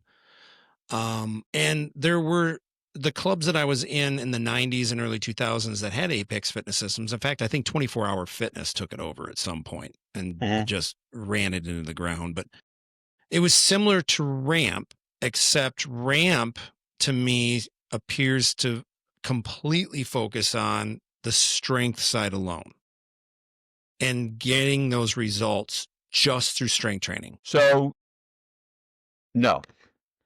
Okay. Because with the Ramp program, Rocco's got a whole nutritional component to it, suggesting meal plans and all that sort of thing. Right. So you have to be really careful. You can't give directions And now that you say it was Neil's program, I remember Rocco explaining it to me, and I forgot what he explained. Um, so you have to be careful that you don't try and give the directions an RD would need to give, but he gives meal plans, if you want to cut calories, and he gives you meal suggestions, all that sort of thing. So he does promote that there's a combination of nutrition and strength that goes Is that into weaved this. into the ramp? I can't remember Yeah. ramp program. Yep. Okay. Yep. Okay. So there's a whole package that you get with it that you can pick out a whole list of meal plans Okay. to All right. follow. And I'm sure Eric can dive deeper for me into that. Eric But will yeah. dive deeper. Okay. I don't know Neil's program. What I know Rocco figured out, that to this day I don't know how he figured out. And it is the reason, certainly in my cardio program, I proved this. But I didn't need to prove it. It's physiology, law. If you don't apply progressive overload properly, you're not going to get results. And the biggest reason people have failed in the gym that are actually doing something is they have not applied progressive overload. They don't know when it's time to change their load. There's people on the treadmill have been doing the same thing for 3 years. They look the Okay. same. They Look the never same, feel the same, and change. they blame it on us. Yep. And they're consistent too, which is great, but they just never change. Yeah, and I've explained it to people, with my cardio program. I've based mine on heart rate, and the one thing I learned through my program was cardio's with strength. You actually know when you're getting stronger because you're doing more reps. So it's you kind of know you need to up it if you know you need to up it. With cardio, you don't know. You feel the same day 1 as you do day 40. You don't realize, but when you start tracking your heart rate, average heart rate every workout, and you go from 140, now all of a sudden you're 125. Well, that 6.4 on the treadmill isn't cutting it anymore. But we never felt that. I had to learn it the hard way. I went from 6.4 February 1 to 7.2 June 15th. That's how quickly your conditioning changes. So what Rocco built in was progressive overload into the system, which forces the person to follow it. And you end by applying progressive overload, you get results. And then the key to it is the testing part. So if somebody has an eye body or whatever the case may be, all you need to do is show somebody their muscle mass increased or whatever the case may be, and they're all in. And that's what RAMP does. Now, I've seen enough samples of it. Eric's got it running, and his club's very successful. I can't leave the cat out of the bag, but there's 2 multi-store, well-known brands right now that we're setting it up in. The operators love the extra revenue because you create another membership level at the point of sale. And because Rocco's program is, you have somebody set you up on the program initially, which actually a front desk person could do because you're just setting seats. So he goes in and he creates an inventory of all the equipment in that gym. Every single piece of equipment's in there. And then you write program. But once they're going, it's on your phone. You go, okay, I need to go to the chest press and my seats 3 minutes. And you just go through an 8-week program, which progresses you all the way through the 8 weeks. So maybe I'm $60 a month, my non-ramp membership, and maybe I'm $100 a month, my ramp membership. So those $40, so now I've increased my EFT. I'm getting it every month, unlike just per session for training. It doesn't really require a trainer's involvement except the first session and then the last session going into the next session. Everything in between are on their own. So that $40, in our view, is found money, just drops straight down to the bottom. Right. And line. you've built a more loyal, consistent member who's referring people, who people are asking, what are you doing? Because they can see the results visually sometimes. And it's a pull, it's a monthly pull you're more likely to count on. Yeah. Well, Because RAMP has answered that question, that layer that we were just talking about earlier with retention. Yeah. And I can tell you, when I was doing I first started my program in the club before I got overwhelmed by the physician referrals. I couldn't even do club members anymore.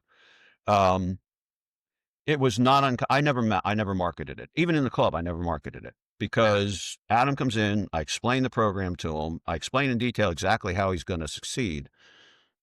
I get a call the next day. Adam called, "Hey, listen, can I bring my wife in? I want her to go through this with me." I never even asked for a referral. Okay. Um, so you're absolutely right. So it creates a referral program that you don't even have to manipulate. It just happens. Yeah. Um, Would you agree with this? Is that what, in my experience, when we move away from the 20% and we begin to tap into that 80%, who normally we can't even give them the pull in the parking lot, let alone get out of the car and come pull on the handle of the door. But once we tap into that 80%, they spread the word quicker than anybody I've ever witnessed in the 20%. I It couldn't, I just, it's so organic. Just boom. couldn't agree with you more. So when I was doing my cardio program, um, and I moved over because I worked for the health system, I had to take the physician referrals before the members. I went from 0 to 100 patients within 2 months. Yeah. Now, granted, No physicians were marketing. no. Now, granted, physicians were sending me people, but I would say 1 out of every 3 turned into 2, you know. And then down the road when because I don't want to demean Rock at all because he's a top-notch exercise scientist, okay? He's top of the food chain. I'm not. I'm just a schlep when it comes to exercise science. I Well, when always you take ask. a world-class record holder power lifter and you wrap that massive skin suit around a brain like Rocco's that just happened to take exercise science seriously, exercise physiology, anatomy, all of that. And to power lifters know about excessive overload, and they Mhm. need to do this repeatedly. It was almost the perfect storm. And then somebody that had the wherewithal and the dedication to sit down, and he didn't know code. He's not a coder, and he's the guy that initially built this Yeah. with some I don't know if it was MySQL or SQL. I can't remember which one he told me, but I was just like, that doesn't happen. So it's a yeah, it was a perfect storm that brought ramp basically to fruition, in my opinion. But sorry, Well, he built it against nothing but naysayers. He'll tell you a mm-hmm. story, and I think it was NSCA or somebody took it to initially, the concept, and they told him, "Rocco, no way you're ever gonna do this." Now, Rocco's NASM, I not think. somebody you tell him he's not gonna do something. Yeah, I think it was NASM. Okay, might have been Nassim, yeah. Yeah, Whichever it was, told him wasn't gonna do it, and he I to this day, and I'm not even gonna try to figure out how he did what he did, but the little secret formula, which is such a minute piece, but the big success is you're you're making people work harder than they would normally work on their own. And when you throw progressive overload, I did it, Rocco does it. When you throw progressive overload into that mixture, so somebody's way over here, so far below their normal work, you just bring them up to something they can normally tolerate, and then you force them to work a little harder, you can't help but get results. yeah, You can't help it. It's a physiological given. Um, and that's what we haven't been able to do in the industry because look, I have 500 people in my club at one time. How do I touch every one? I have 1,000 come through a day. How do I touch every one of them? How do I give them? How do I tell them? That's why I say a results. And when I say a results driven operation, we can go on the detail. I'm not just talking about ramp. Now, ramp is a great jumping off point for clubs. If there's one thing I can do, I can think like a GM. I know how they all think. And you got to just stick one toe in the door first before you paint the big picture. But a results driven operation in my mind is not just ramp because you're not going to get 300 people to take ramp. That's no fault on ramp. That's just the buyer. A results driven operation would be So Adam, you're going to be a group fitness person. That's what you're coming for, group fitness. And so your goal is to make sure you're doing 3 group fitness classes a week. Okay, great. What do you want to get out of the class? Blah, blah, blah, blah. Okay, let's pull out a schedule. All right, so let's create a routine for you. So Monday night you're going to come to the 5 o'clock class. Wednesday night you're going to come to the 6 o'clock class, and Friday night you're going to come to the 8 o'clock class. Those are the 3 classes I want you to do. They meet the requirements you just told me is your what. There's a results-driven operation. I'm not just taking your check, handing you the group fitness class, and go, well, good luck. Out of my 150, I hope you find the ones you want. And I've tried to having the group X director call people that identified group X as their highlight. They don't pick up the phone. They don't make the connect. So results is finding out the person's what and matching the club's resources to their what and giving them a plan. How many people? I always put my office on the fitness floor because I wanted to watch everything, and I could tell when it was a new member because they'd come up to the top of the steps and stand there, and they'd look around, and then they would go back down again because they were too intimidated to ask somebody because everybody was going at it like they were experts, and they felt they were the only person in that building that didn't know how to get on a Yeah. treadmill. Yeah. So what if we give them exactly what to do when they come in on Friday? Even say, listen, the first class is Friday. Come in and take your yoga. Come in and take your Ashtanga yoga class on Friday at 5. That's the type of yoga you want. That's where you want to be. And then Monday, come in and take the body pump because that's going to give you the strength class you're asking for. And then Wednesday, you can take the body combat because that's kind of your cardio. So you got your strength, your cardio, and you got your mind body. There's your schedule. Those are the 3 best classes for you to take. Does that meet your schedule? Does that meet your work schedule? Can you do? Okay, great. Now we become results driven. We're meeting the what of that individual. Now, if this doesn't work for you, Adam, come back and see me. If this doesn't work, now your sales reps don't mind calling new members back because we've given them something to do. Right now, sales reps don't want to call people back because they're going to say, oh, I haven't been in 2 weeks. How do I get my money back? I want out. Well, let's not even go down the path of what I think this new generation's use of a phone. That's a whole different thing. Can I just text them? Leave me call. Well, honestly, and I'm going to blame part of our industry on that when we went to allowing people to sign up online. Now, I get we're in the new millennium and blah, blah, blah, and all that sort of thing. But, okay, if you're going to do online, you still have to create a human introduction. Better than the clubs where you sign up online, you show up, little Ginny is there to give you your pass and tells you how to clock in and points you to the locker room. Right. Something more. Now, there are going to be clubs that are going to be interested in MASSA's approach. There are going to be clubs that aren't going to be interested in MASSA's approach. I don't want to get into the MASSA discussion deep, but we want to identify those that are so we can go out to the public and say, here are the clubs that if you go in, you're going to get this level of treatment.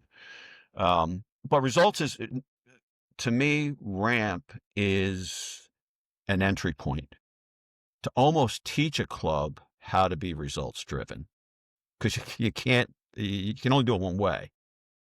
And then when you see how successful it is, when people have a program that they come in and they use and they do, and they walk into the sales office with, hey, I want my husband on this thing too. Now, how do you expand that to, let's say your penetration is 30% of your membership? How do you expand that experience to the other 70%? And I've got the answer to that, and now this is where I'm going to give you a chance to say, Dennis, I told you so. But this is where I say the industry's got to adopt technology, has to. Okay. Because moving into Rocco could only do ramp with technology. I could only do my RTS cardio with technology. You take technology away from me and I'm nothing better than I've been for 35 years. And you take technology away from Rocco and it's nothing better than 35 years. But you add technology in and you come up with ramp and you come up with RTS and you come up with these programs that can scale personalized attention. The club needs the industry needs to adopt technology in a way that supports them moving towards this member-centric, results-driven operation where you Yes. come to me. This is kind of our saying, the place to go to get better. We want clubs being called the place to go to get better. So not get stronger, not get skinnier, not get whatever, the place to get better. And when you walk into a club, you walk into there because just like you walk into a doctor, I walk into my doctor, I expect to walk out better than I walked in, or at least with a plan to get better. I don't expect to walk in and have him just say, okay, great to meet you. Let me show you my physical therapy center. Now go in and do something. Okay. That's what we do. That's what we do now. You wonder why Dennis walks back out of the physical therapy center and goes, I forget that. So the industry needs to adopt technology in a way that's going to support them to become member centric at a scalable way, and at a Yes. way that is meaningful to the member. Okay. You know, that we absolutely have to. I saw it when I built mine. I didn't realize the impact of it till I did it. When I saw Rocco's, it even tripled down on what could be done with technology. Yeah. You're only going to get so many people to go with ramp. It's never going to be 100% because not everybody's interested in strength. That's, you know, not everybody comes in with the same thing. But now we need to find something for the other 60% of people that come through the door. So the sales reps are totally selling results driven to every single person that comes in, not worried about why they're there, because they're going to be able to meet. If they just say group fitness, or they just say tennis, or they just say swimming, or whatever they say, there needs to be a program there that say, I got it for you. Let me help you get started on your swimming program. Oh boy, could we talk for, I'm not going to even go down that path with you right now. We'd be here for freaking hours. What Well, that's I why I have said seen and played with, what's coming. It's yeah. Well, I told you I was giving you the chance to tell me I no, told you so. no. This is all just experiences that we're sharing together. And it's, yeah, there's uh, just to end that piece, I want to add, I completely wholeheartedly agree. And it's going to take leadership that's in charge of most of these chains and operators right now who gets it. Uh-huh. And right now, what I'm seeing is it's still, most of these companies don't even have a CTO or a CIO. It's Yeah. just technology sitting over there as this, this bastard child that is costing me money. Why can't you? How's it make me money? Just, God dang, I don't want to talk about tech. And how are we doing this month? How many memberships have we sold? You got to get them out of that mindset. But all right. So I do have an episode coming up with Eric, and we're going to dive deep into ramp. But talk to me about, because pretend I don't know anything about MASSA. Okay. This is So your baby, right? mine and Rocco's. Okay. It kind of came out of some discussions back and forth over I mean, we developed a really good friendship over the last year and a half or so. And Rocco and I, these type of discussions are the kind of discussions Rocco and I have. We have no problem telling each other, nah, you're wrong. Or nah, you're wrong. Um, and like you said, we're both too old to get offended. Um, but what came out of it was we both came to the agreement that the industry has issues. We're actually in a crossroads, is what I call it. The pandemic exposed our weak point that we've been hiding for our entire history, which is the pain not playing going away. Um, and we knew that was going to be a big hit. So the pandemic has kind of forced the industry to kind of look back and say, okay, there's a significant amount of inventory in the industry, and not just in clubs, but you got influencers, social media. You can get fitness on a cereal box, now. We're all competitors. When I see the younger generation through my kids, going on YouTube and punching in, want a strength workout, want to, whatever. So the competition for that exerciser dollar has gotten more difficult even than it ever was before. So Rocco and I were bouncing around, and it's like, so what could clubs do that we haven't done in the last 40 years that maybe puts us ahead of the game? And the answer came down to results. We've built this industry for boomers when that whole concept of exercise was new. If you remember, I don't know how old you are. I'm 66. Not ashamed of it 55. anymore. But I started when I was 8. Okay.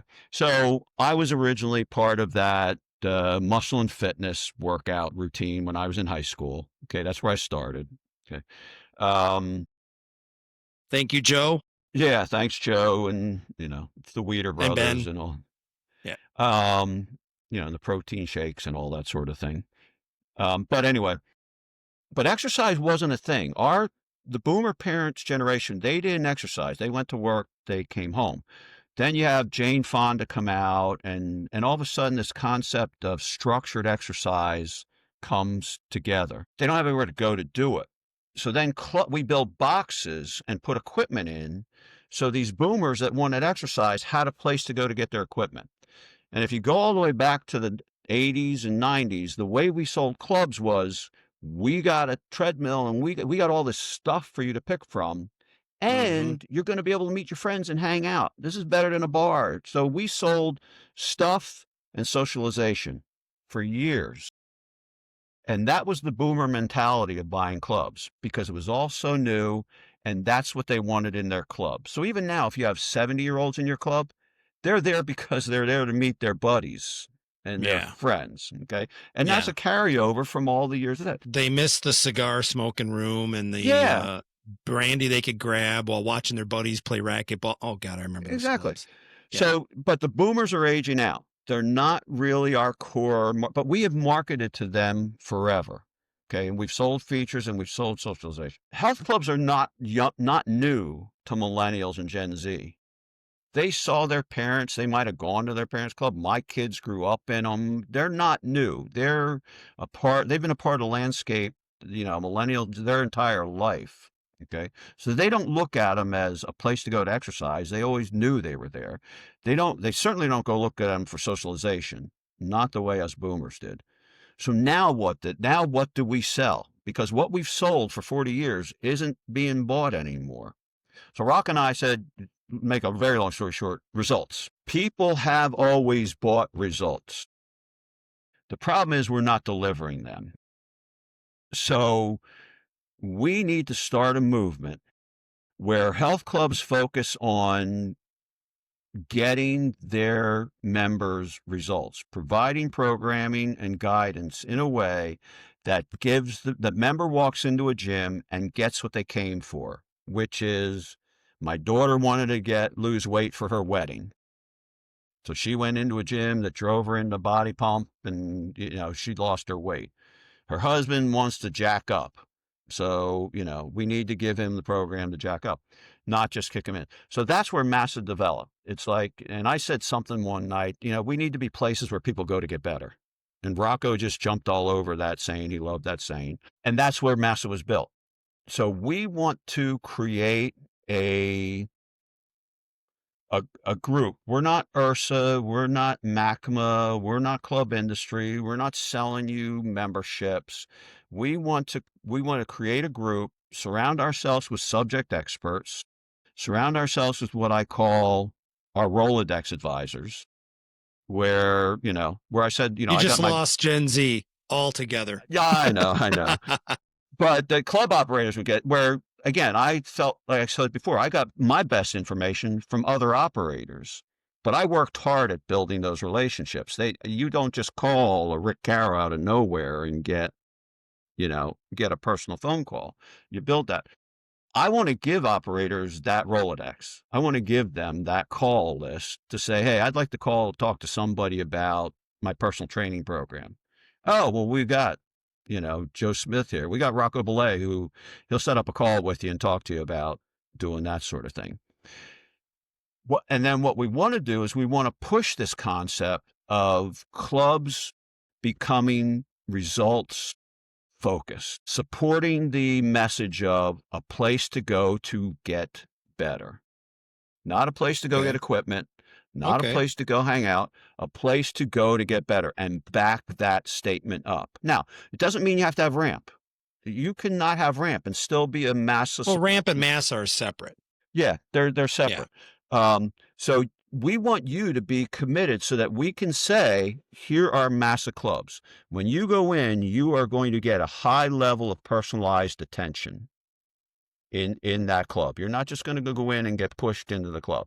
You're going to go in, they're going to identify your what, and they're going to provide you with the attention that you need to be able to maximize your use of that club based on why you Results went there. driven, experience focused, operators that are truly leaning into, members experience. Yep. Is number one. Yep.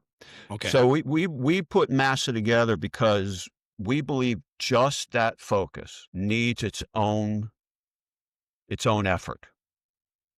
To talk to clubs, to get clubs behind it. It's the one thing we do, and it's the only thing we do.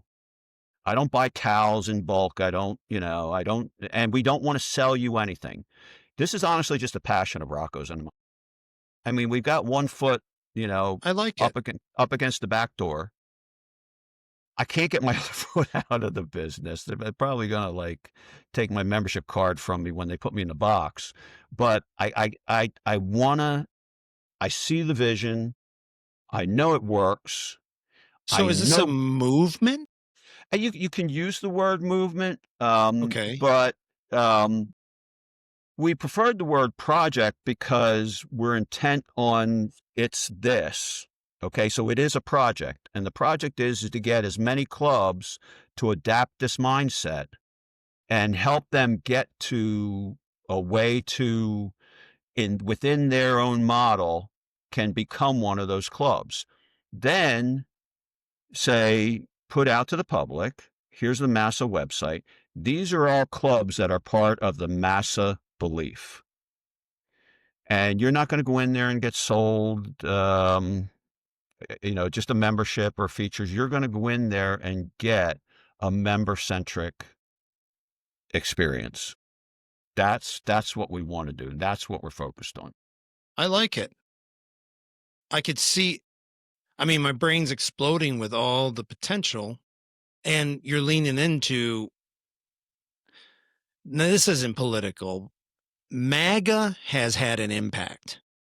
It has become part of the narrative worldwide. I don't care where you fall on the political ideology spectrum. MASSA is the same thing. Mm-hmm. You're kind of leaning into that, and I like it. If there's something I can do to help out, by all means, I'd love to be part of MASSA. It sounds more like, it's a mixture of things: Rex Roundtable, Rolodex, a movement, a project. Yeah, I see a lot with this movement or project. Yes, well, whatever the word is, but we want to keep it so altruistic. Everybody leaves their wallets at the front door. Right. There's no money attached. We've already got a couple of, what I call, Rolodex advisors. We have some advisors on our board, which are people like Urban Kiernan, who's an expert in the medical pharmaceutical place. Because we also want to tap into the medical fitness connection.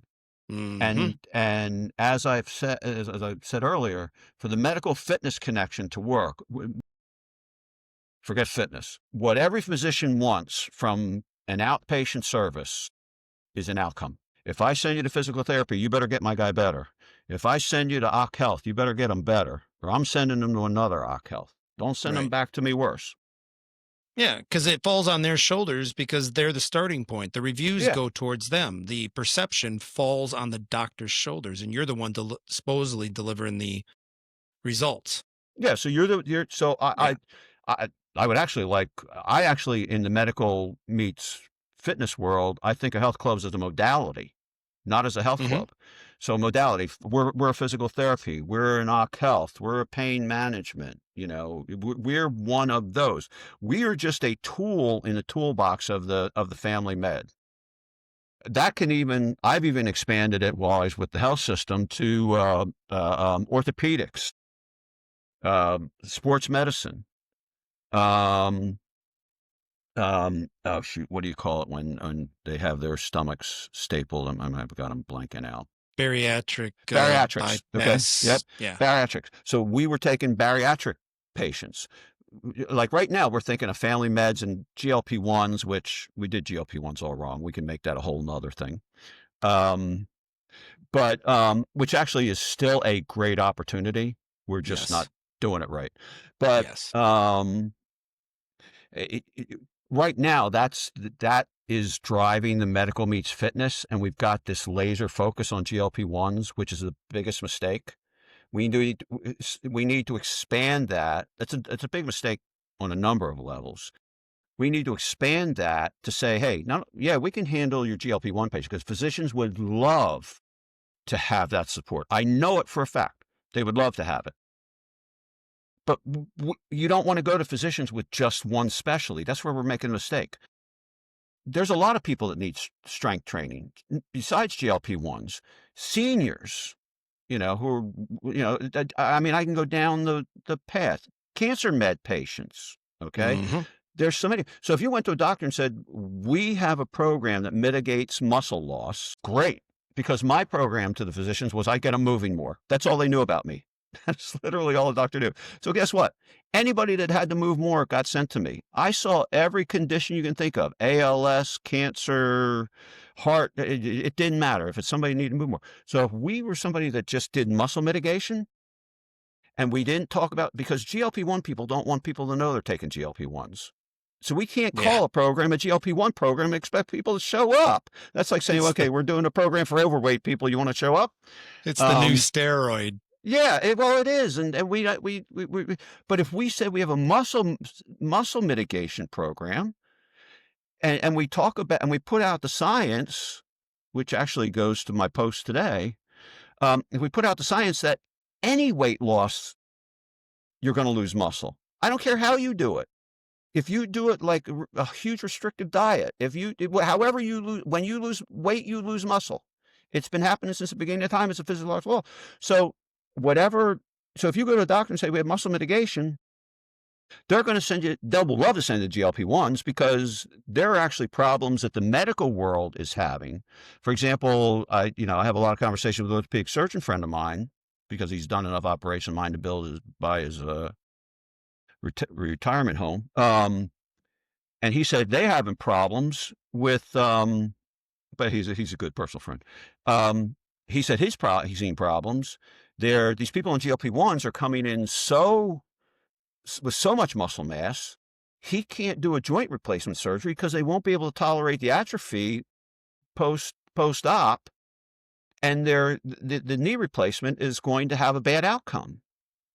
So there is the medical world. Just put the health issue aside for the person. The medical world's being impacted by this. So they're plugging the hole up of the person losing weight, and they're creating a whole nother big hole of sarcopenia. So it's like, okay, I got rid of your diabetes, but now your hypertension is kicked up, and sarcopenia is a whole lot more difficult.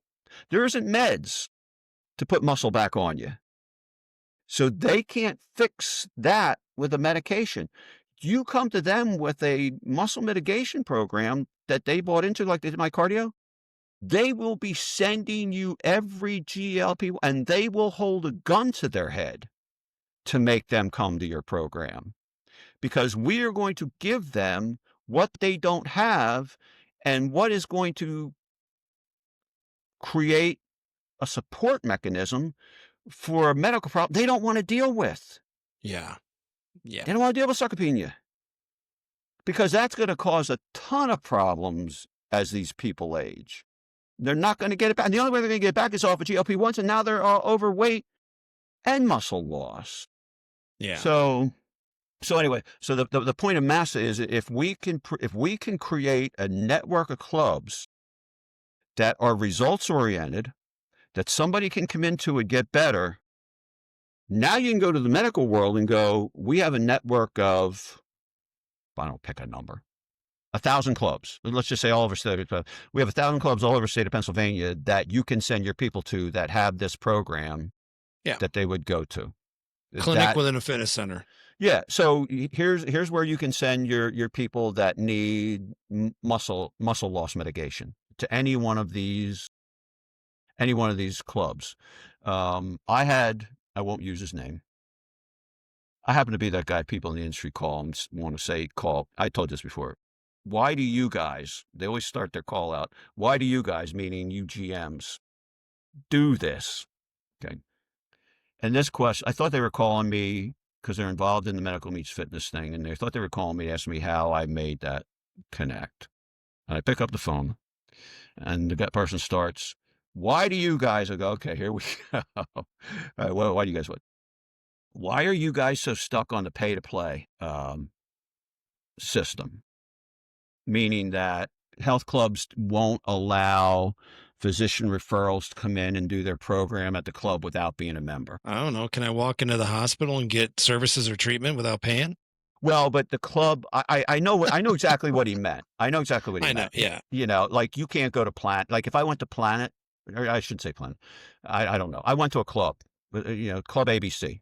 I said, listen, I got a physician right down the hall. They're going to send you people, but you need to give them 12 weeks access to your club without being a member. I actually know clubs that have told me no. They have to be members. So this person is asking me why we do it. I said, okay, I'll put on my ornery GM hat. Because one, there's no proof that people coming from doctors are going to become members. That's number one. Number two, the guy next to him is paying. This person isn't paying. Mm-hmm. I don't want to establish that. The treadmill problem. Yep. I used to call it. Yep. How much attention am I having to this person? They don't even know how to open the front door of a health club. Okay. So these are all the thoughts that I would have had before I worked for the health system. Once I did my 12-week program, all those problems went away. I never had one problem. So I can confidently say to every GM in the country, it's not going to be a problem in the least bit. But there's another thing that, why one of my motivations with MASSA is to create that network. We're not going to be able to build that bridge to the medical space until we have a network of clubs.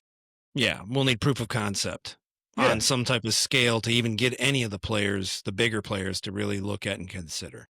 Well, to anybody, like just my one single office, when I left the health system and I was still doing my medical program, the one office that I was working with in this one area, I was right by the healthplex, would send their patients to the healthplex.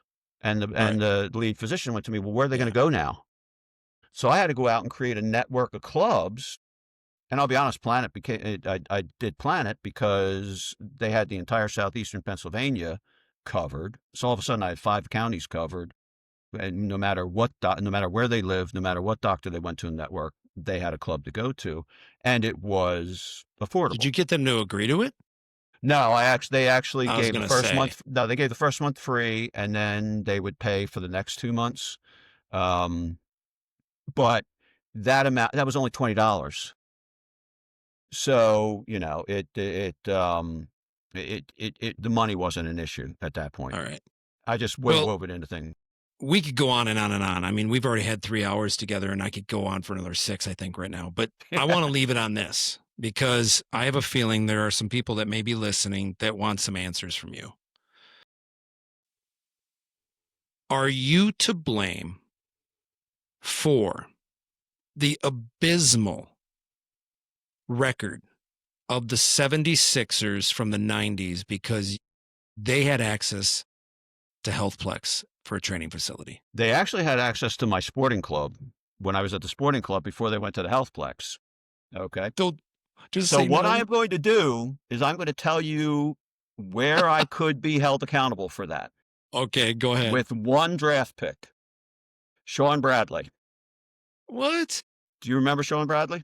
Yeah, I remember the name, but... Okay, Sean Bradley was that 7'6" kid out of Utah that didn't play his senior year because he was a Mormon and did his thing over in Australia or whatever. Yep. Tall, skinny kid. Harold Katz, the owner of the Sixers, picks him over, I think it was Sam Bowie. because he thought Sean at 7'6", now he was as skinny as a rail. The 76ers used the sporting club that I was managing at the time as their before they would go to St. Joe's University, which didn't have air conditioning, they would come into my club for a month and practice in there. So when Harold picked Sean, that sent him on a tailspin for like ever. Well, Because how are you to Sean, blame? because I should have grabbed Harold and took him in the back room and tried to unconvince him to pick Sean. So no, I can't say that I was to blame for that, but that set the team back a couple of years because the Healthplex was actually under new ownership. Harold had sold it.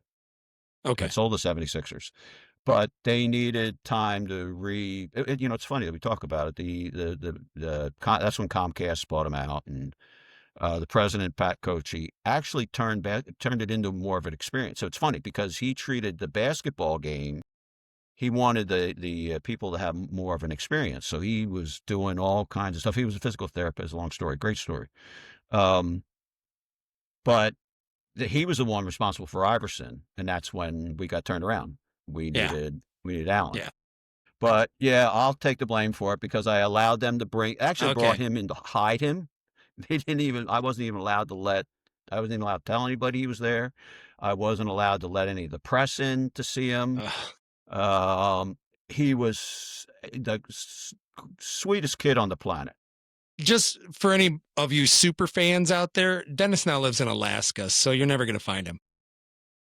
No. The fans wanted to kill Harold.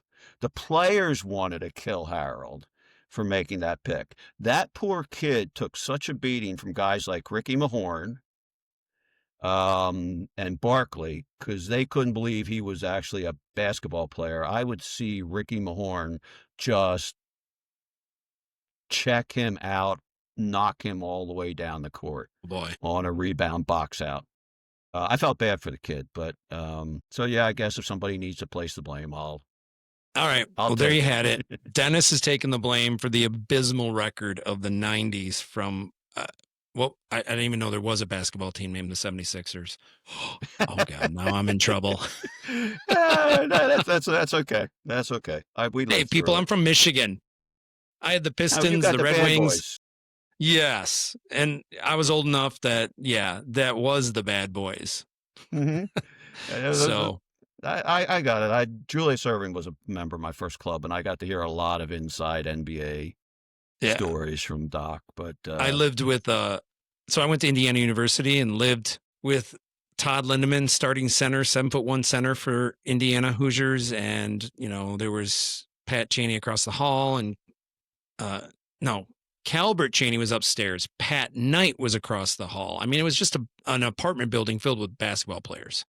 So I kind of got to witness firsthand D1 basketball from behind the scenes and in a serious program when Bobby Knight was running it. And so, and a lot of those players went on to become NBA players. So you get to learn a lot when you have that kind of privilege and access. And I don't think most of the public understands the truth. Well, I'll tell you the one thing they don't understand. The general public who has never been exposed to a professional athlete has no idea how talented a professional athlete is. They are on it. They have another gear that the regular human does not have. Yeah. It's just, it's one thing I learned because I always wanted to chase baseball, and I thought, well, maybe I can, make it. The one thing I learned out of that, I could have never been a professional athlete. I don't. Was it your first 100-mile-an-hour pitch that made you go, oh? No, it was actually breaking my throwing arm in half and with a metal plate, and I was a catcher. So I was catcher. Oh, well, there you go. Well, just imagine you can't throw it past the pitcher anymore. You're not going to get very far as a kid. That was it. Hold on. Yeah. Well, you like. All right, Dennis, I appreciate your time, buddy. Stay on for a moment, but Yeah, Yeah. I appreciate it. And I'd love to kind of circle back around in a couple months and kind of revisit some of this stuff because we could dig so much deeper into things that I do think our audience would, from the fitness and wellness industry, would get really interested in. Yeah. So, Again, if they want to reach out, they can DM me on LinkedIn or, whatever. okay. I'm more than happy to talk to anybody. At this stage, I mean, I just had a 3-hour conversation with somebody that's trying to build in-home technology yesterday. I enjoy at this point, I enjoy the conversations, but they're going to hear from me honesty. I'm not going to Well, that's what sugarcoat it. non-filter is all about. Yeah. Here you go. Set you up for the closeout. Thanks, buddy.